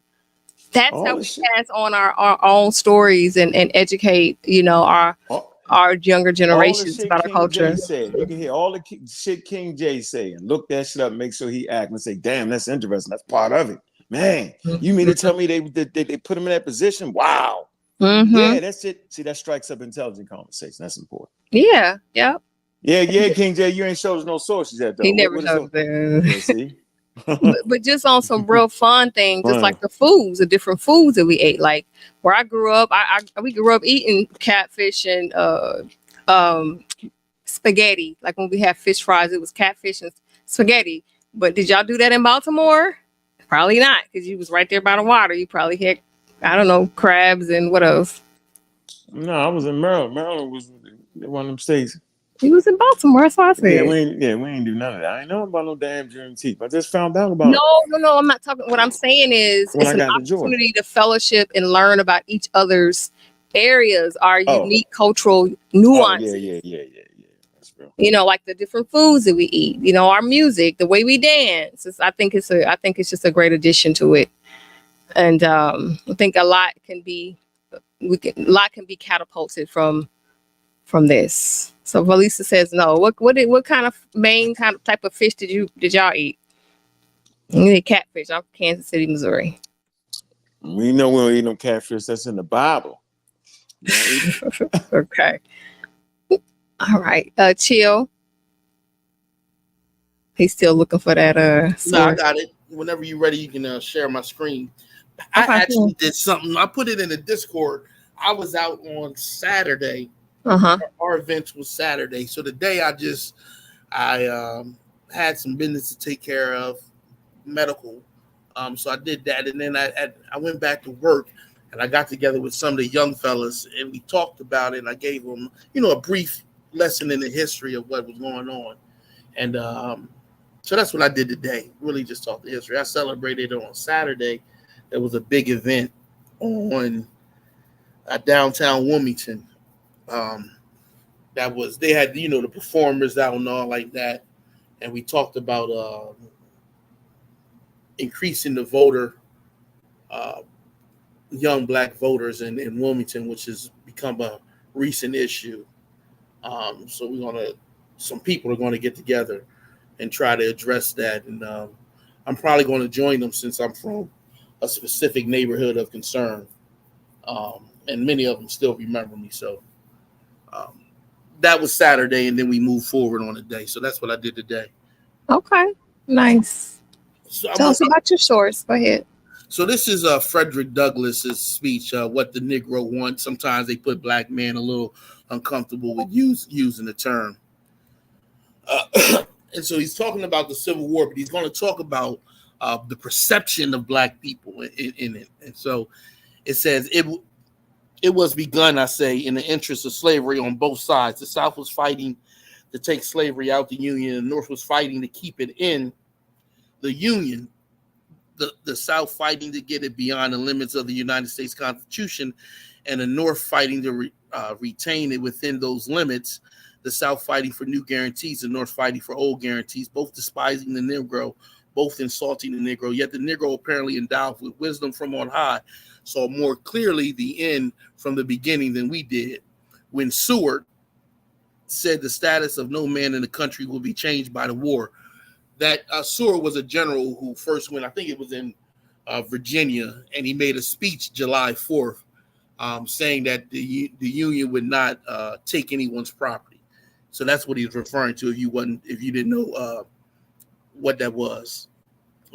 When our generals sent their underlings in soldier straps to hunt the flying Negroes back from our lines into the jaws of slavery, for which he had escaped, the Negroes thought that a mistake had been made and that the intentions of the government had not been rightly understood by our officers in shoulder straps, and they continued to come into our lines, threading their way through bogs and fens, over briars and thorns, fording streams, swimming rivers, bringing us tidings as to the safe path to march, pointing out the dangers that threaten us. They were our only friends.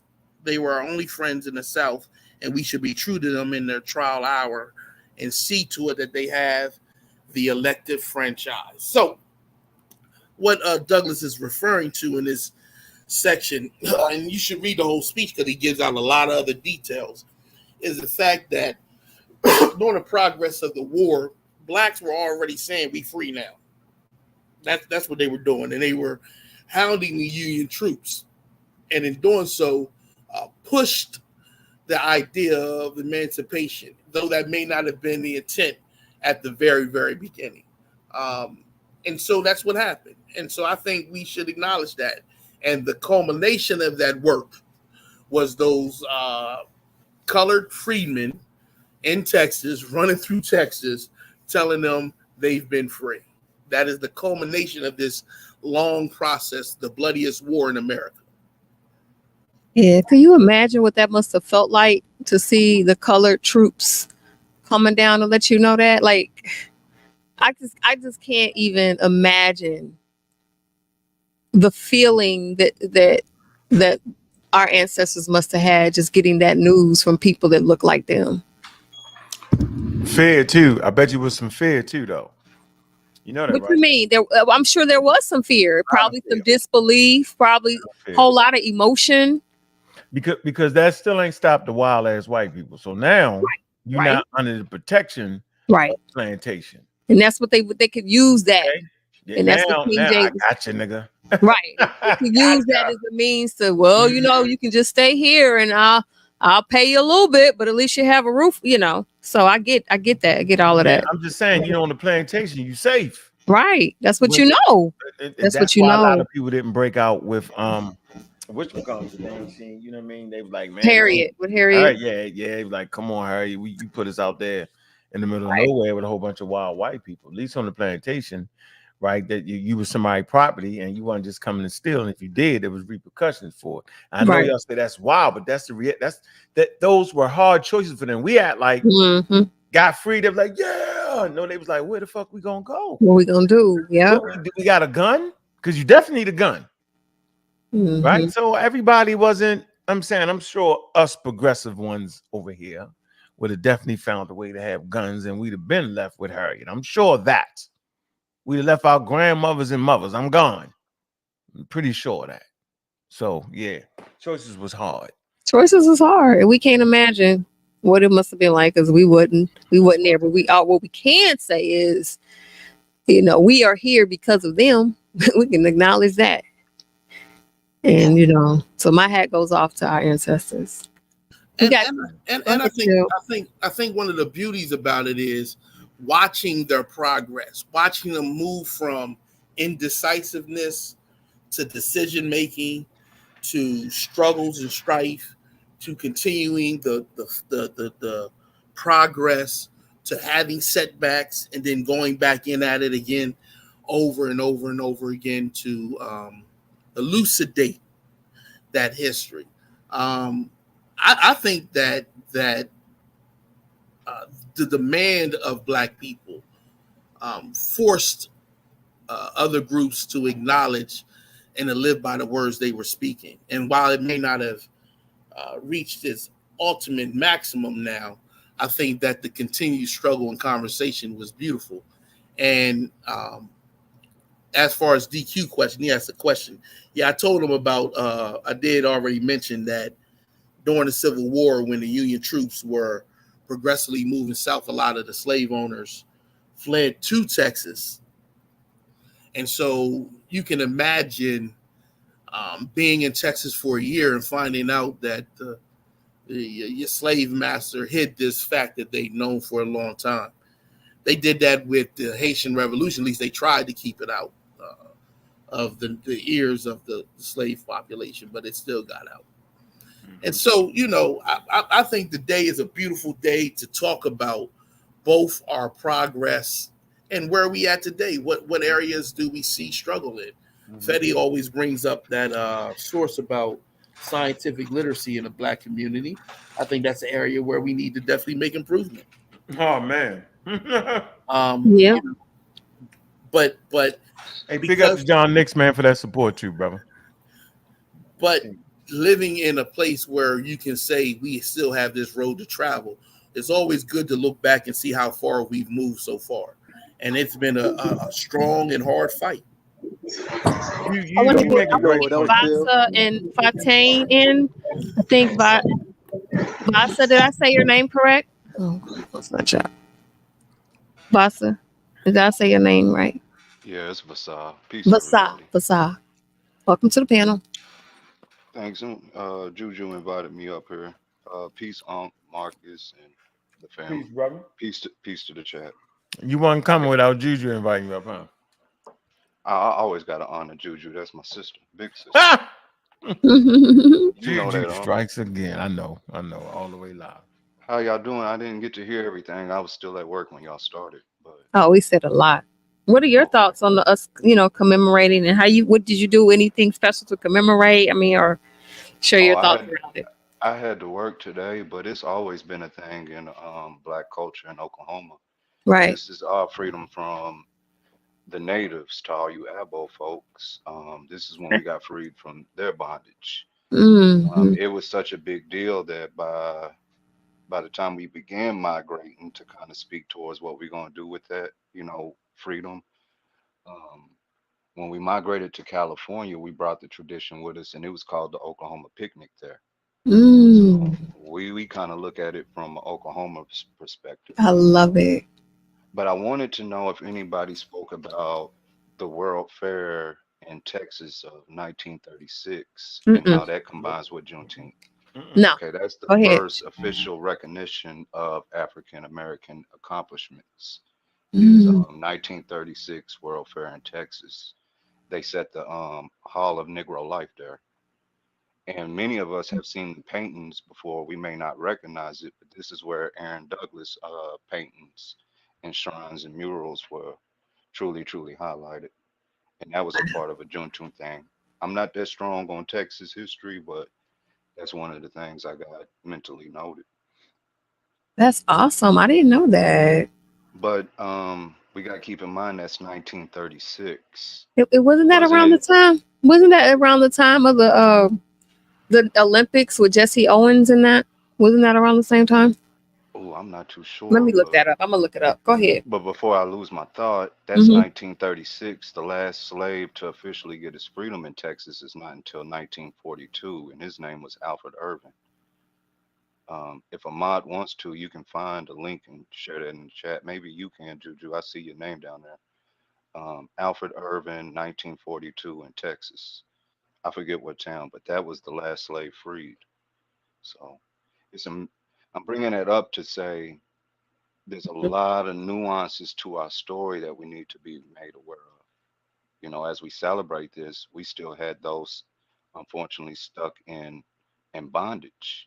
Yeah. So that when we speak about how could they not know about emancipation proclamations, right, things of that nature, just think this was still happening to a human being in this country in 1942. Exactly. That was Laredo, Texas.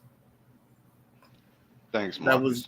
That's where that was. That was a wild case.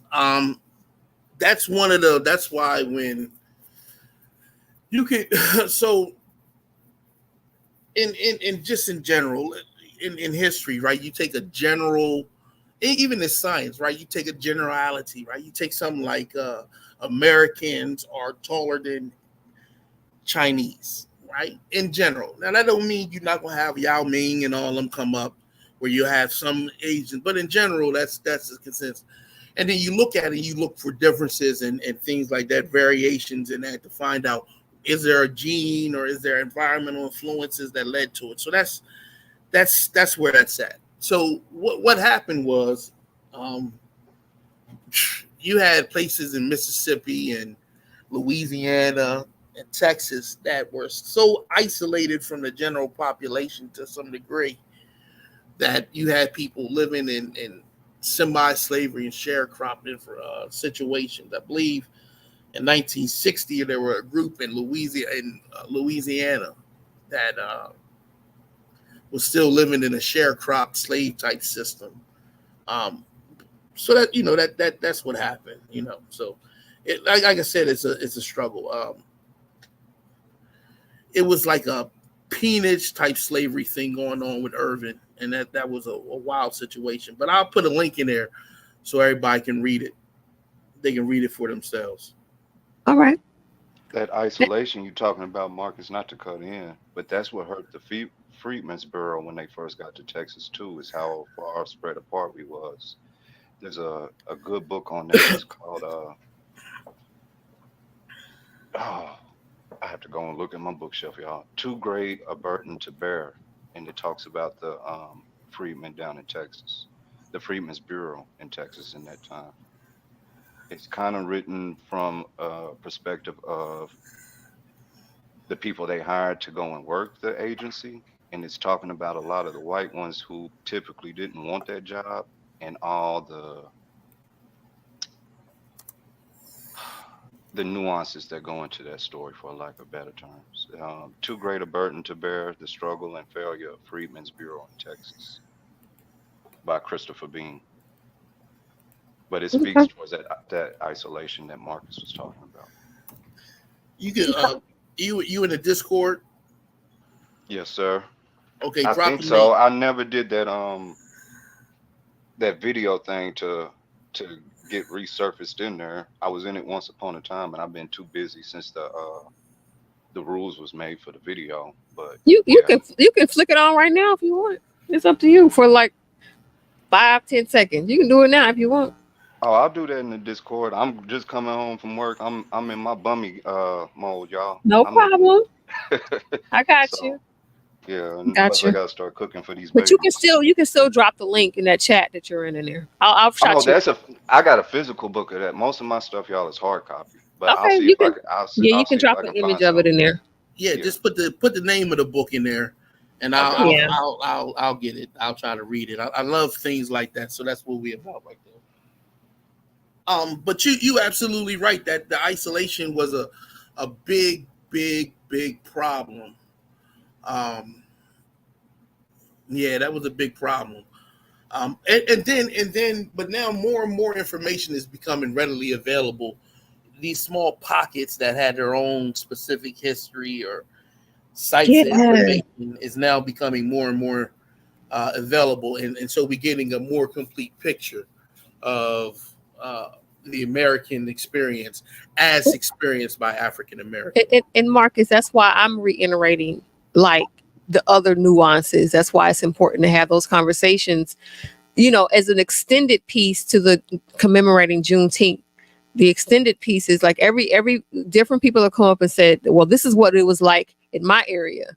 And so I think that's why it's important to keep talking about how things were different, how you grew up different, because it helps to tell our whole story, and it helps to dispel the myth that we have no culture. Like people still going around here saying that crap, and I think it's kind of like we have so much culture, we take it for granted, like the vaccines. Like we vaccines have helped us so much, we don't realize how good they're working.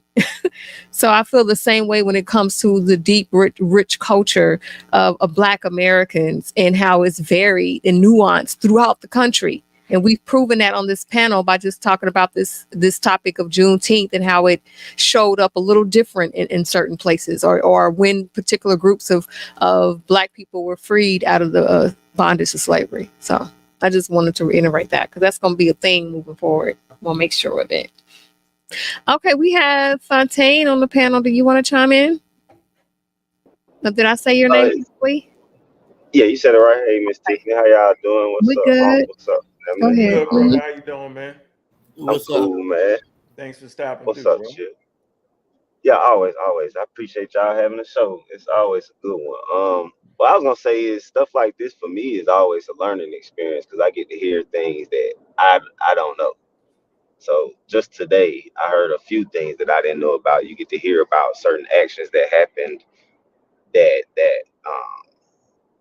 was the domino effect to slavery actually being completed. Because people think, like I think Shalem Boy, somebody said it earlier. People think it's just like you snapped your fingers one day and everybody's not a slave no more. But it's a whole legal process that has to happen for this whole slavery to end. Because slavery wasn't just something somebody did; it was actually legal. So they had to break down that whole barrier, and it shows you the processes have to be gone through. The same thing happened with civil rights.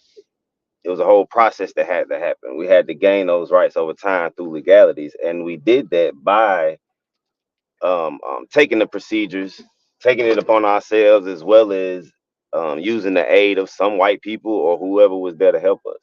And so days like today, when we have a celebration, it's a learning experience. You're not only celebrating and popping your bottles for it or whatever you want to call it, but you're actually getting to hear things about the situation that you wouldn't have heard before. The same as if we celebrate the life of somebody, you get to hear stories about that person from different people and different aspects of their life that you wouldn't have heard before.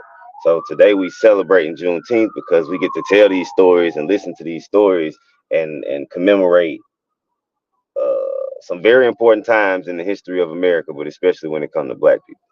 So I appreciate these conversations. Yep. Sunchild, thanks for hitting that link.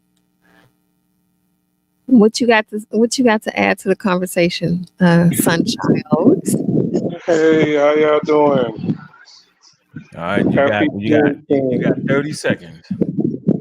Yeah, just really quickly to the brother King J brought up a very interesting conversation about wage slavery, but I think that's a whole nother subject. And he mentioned about the Union Gordon Grange and the issue in Texas about the slaves not being able to leave their plantations and working for wages. And he spoke about that being the beginning of wage slavery. And I would just like to add to that, I think he has a great conversation there, and there's a lot to unpack with regards to wage slavery. But I think wage slavery has a much older beginning. I believe perhaps back in the 14th century in Europe, uh, beginning with feudalism and so on. And that's a deep research that can be done. I just wanted to share that with the brother King J. And I think that the conversation that he brought up about wage slavery is a very interesting one that perhaps you guys can look into for another conversation. But that's just another conversation in itself. And there's just a lot of information there.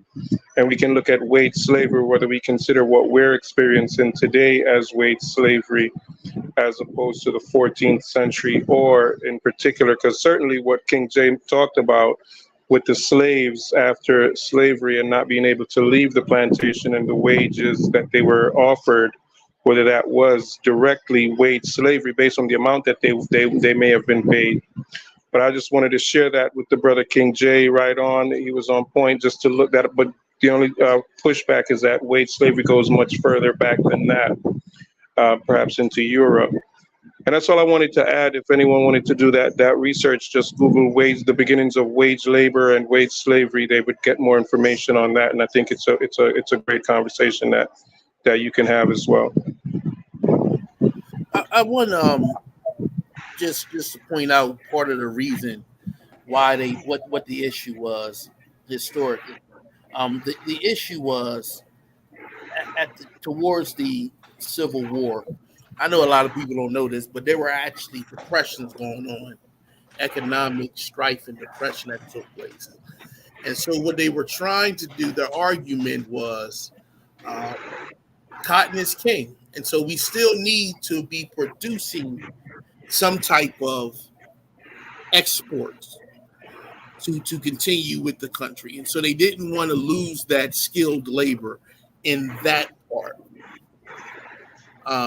But again, I think that's a different dynamic in the conversation.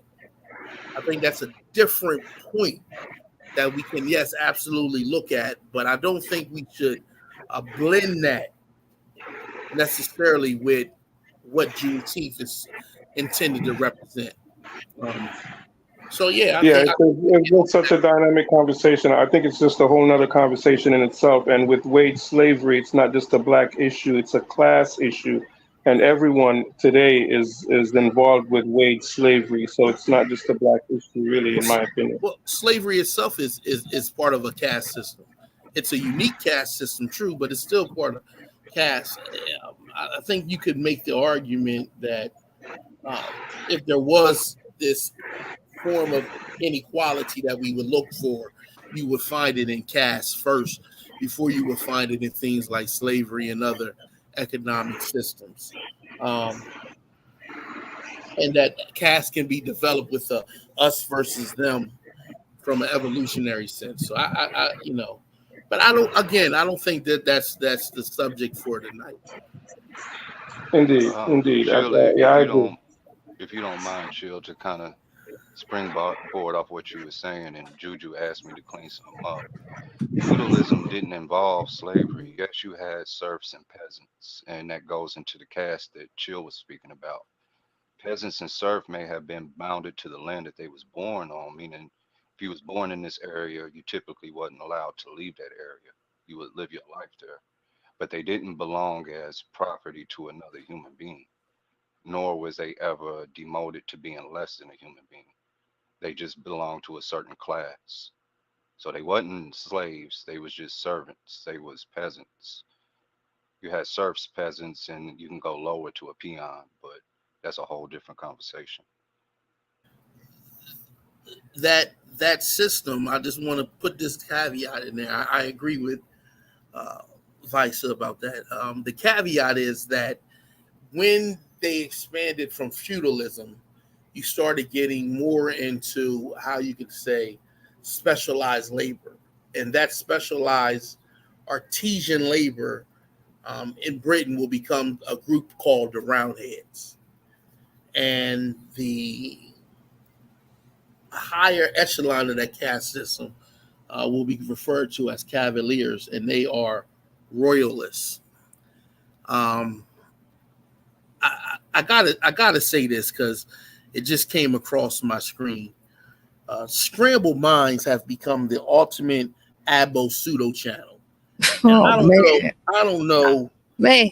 I don't know what I'm. I've been trying to lay low, but now they kind of going too far with the nonsense. They got a guy on there now, Rod Hayes, who was just talking a bunch of utter foolishness, nonsense.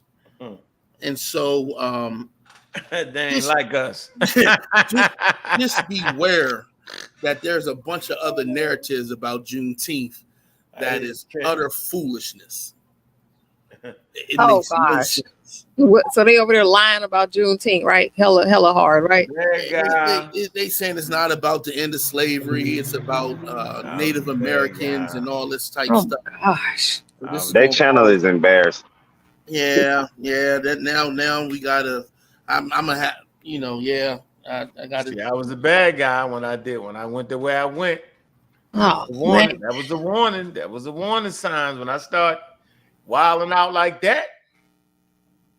Some I call her in the damn air, yo. I call her pseudo Sanea. Yeah, Dulcinea is a straight pseudo that can't read. How about that? It's another one that can't read. They definitely became a pseudo harborer. So I got to. Oh yeah, the whole 9 yards is pseudo beginnings. Hey, they done took Juneteenth away from us just a few years after it became a national holiday. Well, them African Americans is strange, boy. That's why we got to go hard for our stuff, yo. Got to go hard for it because you got factions within and without trying to co-opt it or do some or They say anything, yo. This shit is crazy. Wow. So yeah. So I think it's time to do some pseudo killing. So. Oh, whenever you're ready. Right. Be hard, chill. Huh? With fine Legal fashion. charge. We can put the Yeah. no cussing on the table. We can put that on the table. And I Right. got my see, I ain't even mad when history show itself. I don't be mad because I got all mines in on them. Yeah. So yeah, they done go into They used to be your spot too. I remember you used to hang over there. Yeah, Listen, I still do. delivering purple potatoes and all that. With I, the listen, potatoes. You know? I don't do no you know, I Oh don't be in the man. chat now because I don't want to cuss them out and mess up the channel. You know, but I'll be over there sometimes. I still do. Oh I had your goodness. man come But on there, yo. They made him famous. What's his name, yo? What's his name with the bush with the? He don't even wear the fez no more. He didn't play that out. Commission. No, man, he gone. I ain't even talking about him. The one with the fez, yo, the older dude. About my age, Shema. It ain't Shema. You talking about Taj Tariq? Oh wow, he just be yo be right on cue with the corny. I be like, man, come on, yo. Does Yeah, anybody still listen to that? He another one. Gone, yo. I mean, he got to be. He's scamming 1,000,000%, yo. You'll say anything, and he got it down pat. Boy, It's that whole pseudo-lingual type thing he do. The only thing everything is his legal status. We can't. And then they make statements that's just not true. Oh my goodness! It's just simple. It's basic reading that you can read in a third grade textbook and get them out of here. It just doesn't make sense. Some of the stuff they saying. That's crazy, yo. I don't get it. Hey, that's some. I'm sorry. That's some type of mental something going on there. nah, I think they just been horns. I mean, no, I think. Oh man, I'm just glad the two that left, man, because that shit is horrible, yo. Like, Yeah. I mean, you know, when I don't even want to get into it, man. You just let me know. I'm right there with you, riding in the car with you, locked and loaded,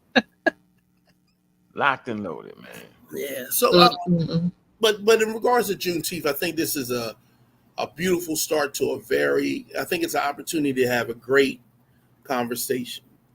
I heard people say things like, how do you rectify African American history? But African American history is equally American history. Right. They're blended in so well together. Mm-hmm. So you can be a historian and look at American history with a focal point on the Civil War, a focal point on the Great Depression, a focal point on civil rights, and you can also be an American historian that focuses on ethnic group, Chinese, American history, as well as African American history. There's nothing wrong with that. Nothing wrong at all. We should be able to acknowledge that point of our existence, right? And share value in that. I agree. Well, any more like particular topics you all want to bring up in regards to Juneteenth or? Yeah, I wanted to also, try to highlight, given the fact that, Juneteenth is used to highlight, the feasts of the ancestors. I would say it'll behoove all of us not to use the modern tools to find out, deeper aspects of our family, such as, finding a genealogist, learning how to use tools such as Ancestry.com to connect with possible family members that you never met throughout the country and possibly even Africa, learning how to use 23andMe and things of that nature. So I would say this is a good opportunity as well to, introduce certain aspects of genealogy to children and, being able to document these things now, given the fact that, we're in the age of science and, again, tools giving us the opportunity to look at things that they didn't have the opportunity to. So, right. We have the advantage of history that's behind us. Yeah, and even now, like they come out and say like they're actually working on tools digitally to help African Americans find their family tree by making records more easily accessible and easy to trace and things of that nature. So we got to stay on the brink of all of that, Yeah, I agree.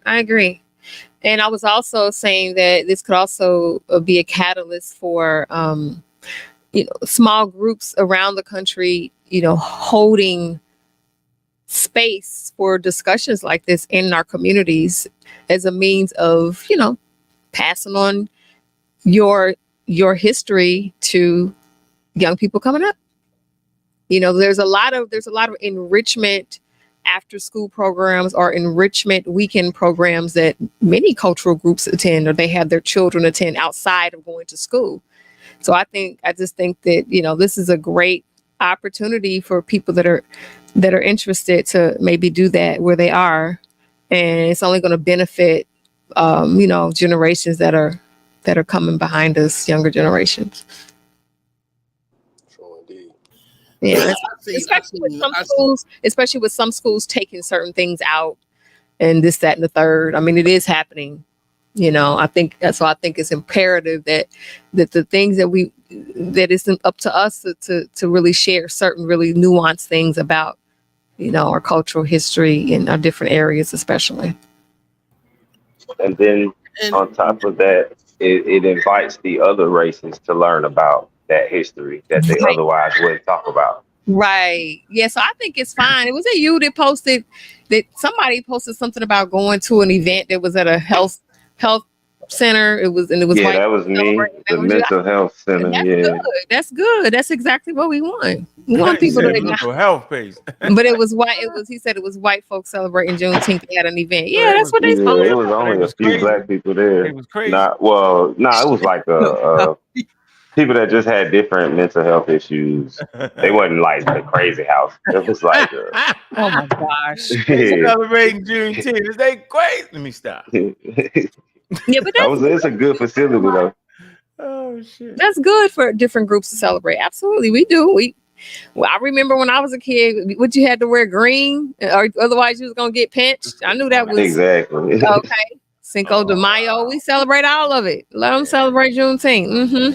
I think somebody who made that point earlier. We celebrate everybody else shit when it comes to something. It's an excuse for us. We start wilding out. Got all kind of campaigns. It's so traumatized. We don't even want to have all holidays. Like, damn. And those other races embrace you celebrating their culture. They embrace you learning about it. So we should do the same. Yeah, absolutely. Yeah. Diversity. You know how it go, yo. Diversity, yo. That's it. We in America. That's what it is. I mean, but that's the shit that wins diversity, yo. The shit that ain't diverse die out. Remember that. Right. Die out or get taken over, right? Yeah. Yeah, man. Or it just continues to be isolated until it die out. So yeah, you're right. Isolation ain't never good, yo. Human beings don't work well in isolation. Mm-hmm. Yeah. And your advancement is based off of, the diversity. Mm-hmm. That's right. Which is like a precursor to another conversation we're gonna have. I won't spill the beans, but please don't spill the beans. I won't spill the beans. What the hell are you talking about? Don't spill. You don't know what I'm talking about? Oh! The hunter gatherer? Yeah. Oh yeah, we definitely gonna have a hunter gatherer conversation. Go ahead and tighten up the buckles. Yeah. Where's Sos in there? Where you at, Sos? He was in the chat. He said he's out. He's spending time with the family. He's still celebrating. GG, see. Yeah, he knows Sosa celebrating. Mm-hmm. So yeah, we're gonna have we're gonna deal with the conversation hunter gatherers. Yeah, that's next. Yeah. Particular statement that Charles Darwin made. Uh-oh. Let me see what it is. Let me see. That's gonna be the name of the show. I guess we're gonna do a little teaser right now as we, I guess, get to the end of this show. But yeah, happy Juneteenth, y'all.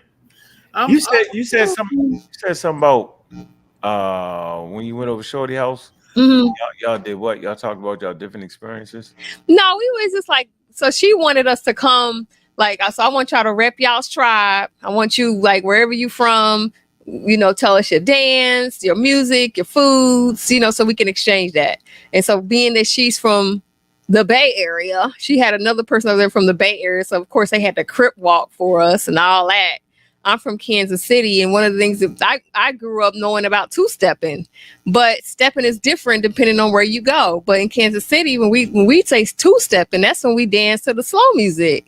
You know, you got your girl or your boyfriend or whatever, and y'all slow dance, and that's two-step. Did y'all two-step? Did y'all two-step in Baltimore? No. See, exactly. We would never known that unless you have those. So we was basically just sharing our unique cultural differences within our subgroups. And yeah, it's a powerful thing, but it's just the same thing, kind of what we've been talking about here. The different ways that freedom came up for the different groups is different. And so I think celebrating it, man, that's what we did. And that's why I was asking y'all, what type of fish did y'all grow up eating? I know with me, it was catfish. We did fried catfish and spaghetti with the fish fry. And, everybody else has something different to say. Those are the type of cultural, because like I said, we go around here and people talk about we don't got culture. We got mad culture. We're oozing with it. Oozing with culture. Applesauce. Applesauce with what?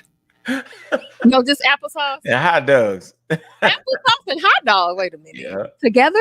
Yeah. You ain't never had See, I ain't never had that. You don't put the daggone applesauce on a hot dog, though. It was on the plate on this like a side. Yeah, I never ever had hot dogs and applesauce as a thing. Crazy.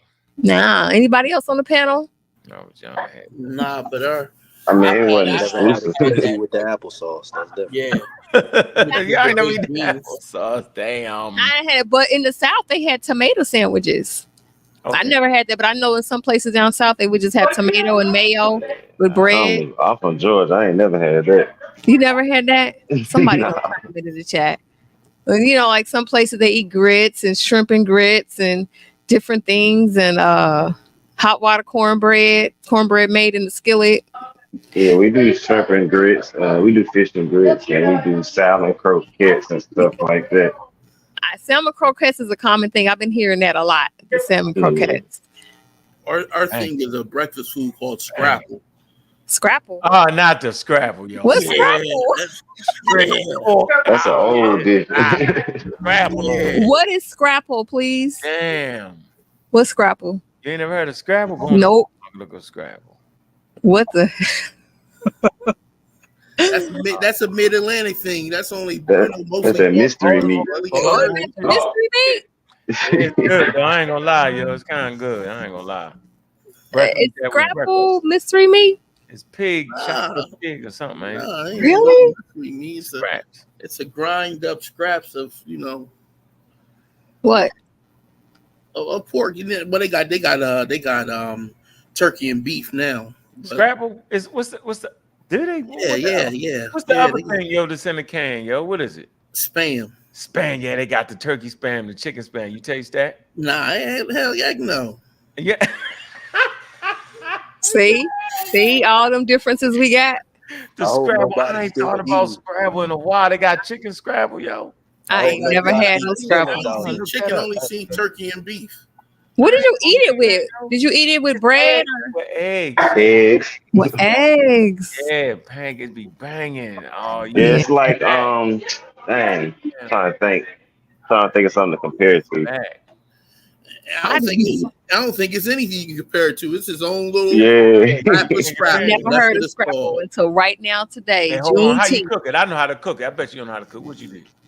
You can deep fry it. I don't deep fry mine. I use an iron skillet. Right. Both sides. Little oil on that joint. Both sides. Get it nice and crisp. That's it. That's it. You don't put a little flour on it? No, I don't put no flour on it. You put a little flour, boy. That's a little trick. Wow. See, look at that. Little flour on it, but it don't fall apart on you. You know what I'm saying? Damn, I ain't had that in years, yo. You tripping with that one? Yeah, I never heard of it, yo. Hey, you got me looking for some Scrabble. I know I don't eat that type shit. If any of y'all still eating pig intestines, I gotta look at y'all style sideways. I mean, and all that shit, I can never I'm not gonna food shame. I'm not gonna food. Yeah, I'm definitely not eating fatty, but I ain't gonna food shame. Yeah, it is food shame because you know it's a delicacy, though, right? Yeah, I mean during those times. No, right now in certain countries, people could eat that. It says a delicacy in other areas outside of America. In America, it is. You can go to the food market and get it, the best food markets and get some daggone. Oh, man. Yeah, Yeah. Asians. It's still an Asian delicacy in America, and I think East Asians like those from India still eat it heavy too. Yeah. It's a delicacy by definition, It's in but his I it's wouldn't in his call it land. no I got to delicacy. fight. It 65% is, told me yo. to stop eating pork 10 years ago. I ain't eating no pork in I a got to while. fight. Oh, I that's your got to black fight with knowledge. I Chef and them over finally there. got fatty. He don't I eat yes, ain't pork. eating no yeah, pork. The fatty. Got pork you has not fatty. hitting the fork in a while. Me Got neither. you Me neither, Really? fatty. Fatty. Me, hey, yo, but that is religious, though, yo. That's Just for the record. And blackology, not like fatty. true. I just never. It's one of those things to where Me like I neither, never bro. really was a Me Got big neither, pork bro. eater, you. No, I'm just and playing. I just never. Me neither, Hey, that I bro. guess it is. Look, that's one of That's the black the things algae that right there. stuck with me. Yeah, I had to Nation of disable that Islam. part of my brain. I was like, what? I'm not gonna eat bacon. What? I Please. can't I don't even know. do it. Realize I was missing out on so much bacon goodness. I Oh yeah, can't the even do bacon it, yo. slap. I I ain't gonna can't lie. even do it. Oh, you eat bacon, Fatty? I know it slap, but I can't do it. I can't do it. Oh, it's good though, because You the just say, turkey I bacon don't got eat like a no different pork. texture to it. Yeah, That's the I thing. rather Yeah, I ain't ate pork real in bacon. almost 10 Turkey years. bacon Oh, different. I ain't See? ate pork in 30 years, yo. Oh, nah, that ain't been that Yeah, long. they sound y'all sound all proud. Yeah. Look at I ain't Yeah. anyway. 25 close to 30 years, I ain't no damn pork. Somebody gonna say, yo, that's you religious. I'm like, well, yeah, you're right. Right. It still lies in the back of your brain somewhere. It's But I'm all gonna tell good. you, I'm gonna tell y'all what though. I bet you I ate more bacon than y'all. Probably so growing up. No, the hell with that. I was in the Marine Corps. Uh-huh. And so they put me on the cooking detail, which was they always was trying to punish me for some shit. So they're gonna call themselves throwing me in the kitchen when we went into the field, right? And I think we went to Fort Benning, Georgia. They're gonna put me in the field. I was like, okay. So I get to sleep with some heat. I get to cook my own food. I said, how's that punishment? Man, we cooking that bacon. We cooking pounds and pounds of bacon, right, for about 500 people, right? That's in the field with us. Mm-hmm. I'm sitting there munching that shit, man. We're eating that bacon. They was like, yo, how's you eating all that bacon? I'm like, I don't know, yo. Man, I ate so much bacon, yo. I've never eaten that much bacon in my life, but that, man, I just couldn't stop eating it, yo. I did not. Hey, I know what it is. I finally know why I don't eat pork. All right, so my Wow. mother's side of the family, this is the countryside right here. Okay. So I used to go to the cookouts, and they used to have this big ass pig on a rotisserie. And when I Yep. was a youngin', I Mm-hmm. looked at the pig face, and I'm like, oh nah. So I think that may have left a lasting impression. Like, yeah, I can't really rock with the pork like that, because it is a Oh, lot of country folk who like go left a little bit. They may eat. They'll tell you like, yeah, my family in the early 1900s, they was eating raccoons, Well, squirrel. yeah. Like, damn. that's in Yeah. Baltimore, Maryland. Yeah. Oh, My they still doing that in People still Carolina and stuff. my yeah. great granddad kill a raccoon on on the porch and eat it. Like, what the hell? Mm-hmm. Wow. And my aunt and them used to be caterers, right? That's where I Mm-hmm. got my businessman side from.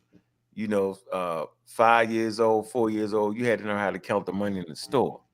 And they ain't had them type of cash register, so you had to know what the change was. Yeah, I mean, Mm-hmm. learn that shit. My cousins them would joke me and crack on me and shit. I ain't get it right. But they used to have big ass pig. They'd bleed the pig. You gotta bleed the pig. So you hang Mm-hmm. by his feet and you put that pot underneath of it, and that shit bleed that pig all damn day, yo. So I used to look up like, damn, that's wow. And then cook that motherfucker up, boy. Right. Yeah, The hooter from the tutor. yeah, all that shit is cuisine, but I ain't eating it though. But I guess I ain't religious, but you claim I to be for that. See the way I put them words? If you claim I to be for that, you're right. Yeah, we got a lot of little nuances about the stuff we do. So my oldest son, Mm-hmm. he's dating a young lady from Liberia, and I can assure you that the food they eat, my son be having a fit. He be like, I'm not eating that at all. She she tries to get him to bring, like she tries to get him to eat. He looking at potty like, nah, I'm good. I'm straight. We not doing that. And so we chuckle about it, but in reality, there are some American cultural dishes that, in different areas that we eat that, they don't eat in Africa because we here. I think that's an important point too. Oh yeah. Our Oh diets yeah. change heavy because of that. Oh yeah. Oh yeah. Okay. Okay, Matter of Lisa. I fact, didn't here he know. is now. Hold on. I didn't know. Lisa talking about bull testicles. I mean, hey. What say? Come on, she ain't eat all Yeah, that. in Jamaica they have something called cow cod soup. She They ain't have eat something nuts. called Is she? cow Eat no cod nuts. soup. If you're a No, Jamaican, you know I'm right. I saw no, somebody eat a cow tongue before. y'all talk. I don't know about eating no bull testicles. That's crazy. But you know, hey. Y'all sound crazy. That's wild. Yeah, that's wild. Come on, yo. I had a guy at my job that tried to give me a frozen muskrat. I told him, Oh, get the hell out of my face. I had to start told him, get the hell out of my face with that nonsense. Cow brains. Yeah, I'm not. Yeah. But you know what? That's what people I mean, talk about zero waste. They not wasting no part of the animal. And I can't hate on them. I'm glad that there's people that will do that because I'm not. Because if I just like a certain part of the beef, imagine just a certain part of the beef getting consumed and everything else getting thrown out. I mean, there's people that will eat from the hooter to the tooter for real. Y'all wasting food. And they're not just in the hunter-gatherer tribes. Okay. Gatherers, boy. Yeah. Hey, listen, it was a beautiful show. Y'all know, I done reached my limit. I'm going to get on the ball here. I'll be listening in though. Let me go on and step away now. I just want to, beautiful show. Thank everybody. You know what I'm saying? I'm out. All right, brother. All right. Hey, Chill, I threw that link. There's Gideon. I threw that link in this chat for you, Chill. All right, Gideon, you there? What's up with the cow cod soup, Gideon? You know about that. Is that the Manish water? The what? What is the Manish water? Or is the Manish water the sea moss? He said no balls for him. Oh, y'all bug. Pause.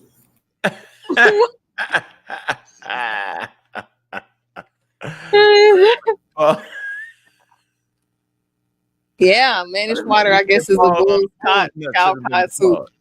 Yeah, people eat it all. So, depending on where you, but you can't really hate on that because they're not wasting the animal. What? No wasting the animal, yo. They eat the balls. What else would you eat? Listen, hey. Damn, at a certain point you got to stop. Yeah, it ain't going to waste when they go in the ground. That's the circle of life. I don't need to eat. Yeah. But you can't gonna tell them that, okay? You gonna tell them that about their soup. At a point you got to stop. Trust me, you got to say, I'm not gonna eat that.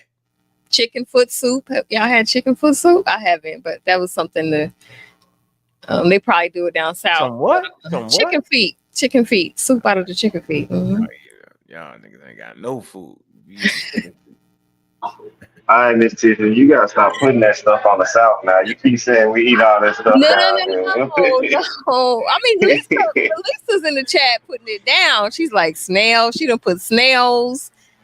She done put what else? She done put cow brains. Okay. She done put cow's tongue. Bull testicles. Lisa's from Texas. Yeah, Lisa, come on, you gotta stop eating the testicles now. Well, I'm from Atlanta. We don't do all that. I don't either. Yeah, that's one thing you got to stop eating, yo. I don't think that's their cuisine.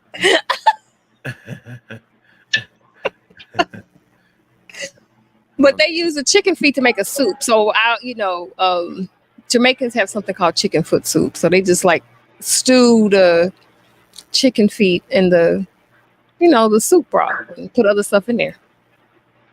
I've had it. It was good. I didn't eat the chicken feet, but I ate the soup.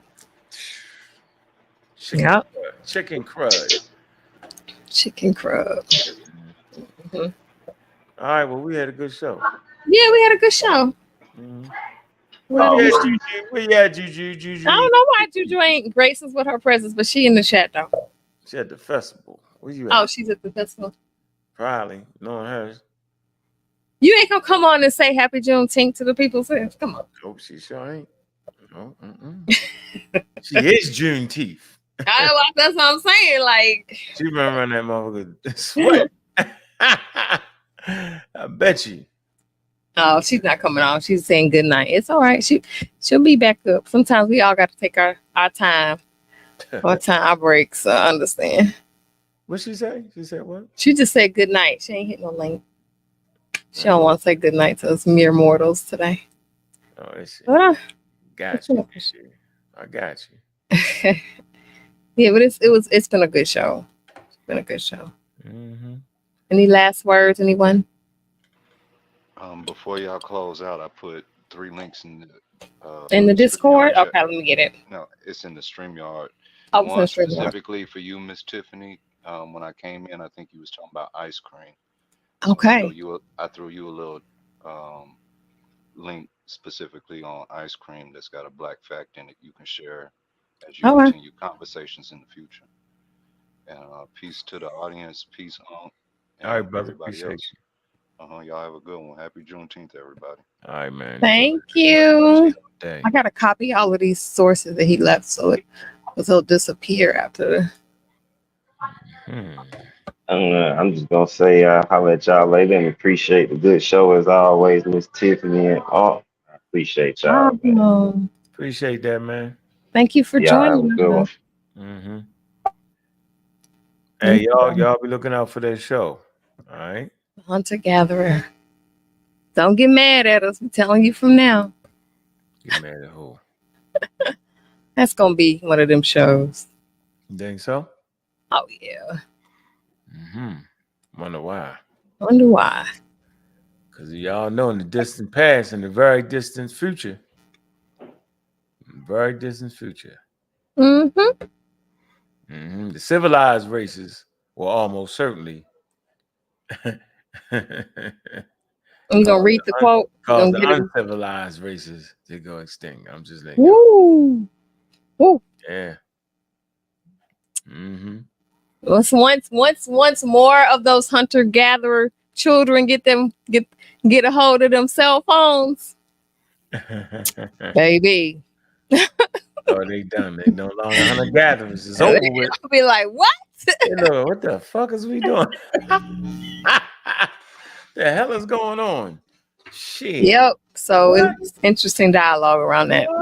Go ahead. Yeah. A lot of them cell phones now. Yeah. Got the cell phones, got them documented on YouTube, and everybody from all over is going to their tribes like it's a living museum, buying up all the extra cows before they normally, get that stuff. Yeah, it's changing right before our eyes. Yeah, the quote, looking to the world at no very distant date, where an endless number of the lower races will have been eliminated by the higher civilized races throughout the world. Yeah. Yeah. So, yeah. Yep. Is it how many hunter gatherers do you see around here? Well, I mean, not many, right? Not many. All right. So what's happening? Cell phones is happening. Cell phones. Mm-hmm. YouTube, TikTok. Mm-hmm. All right, Mr. Appreciate you. Thank you. Man, hit that cash app going out the door. Y'all know what it is, man. Show some love, man. With that, man, we out. Peace.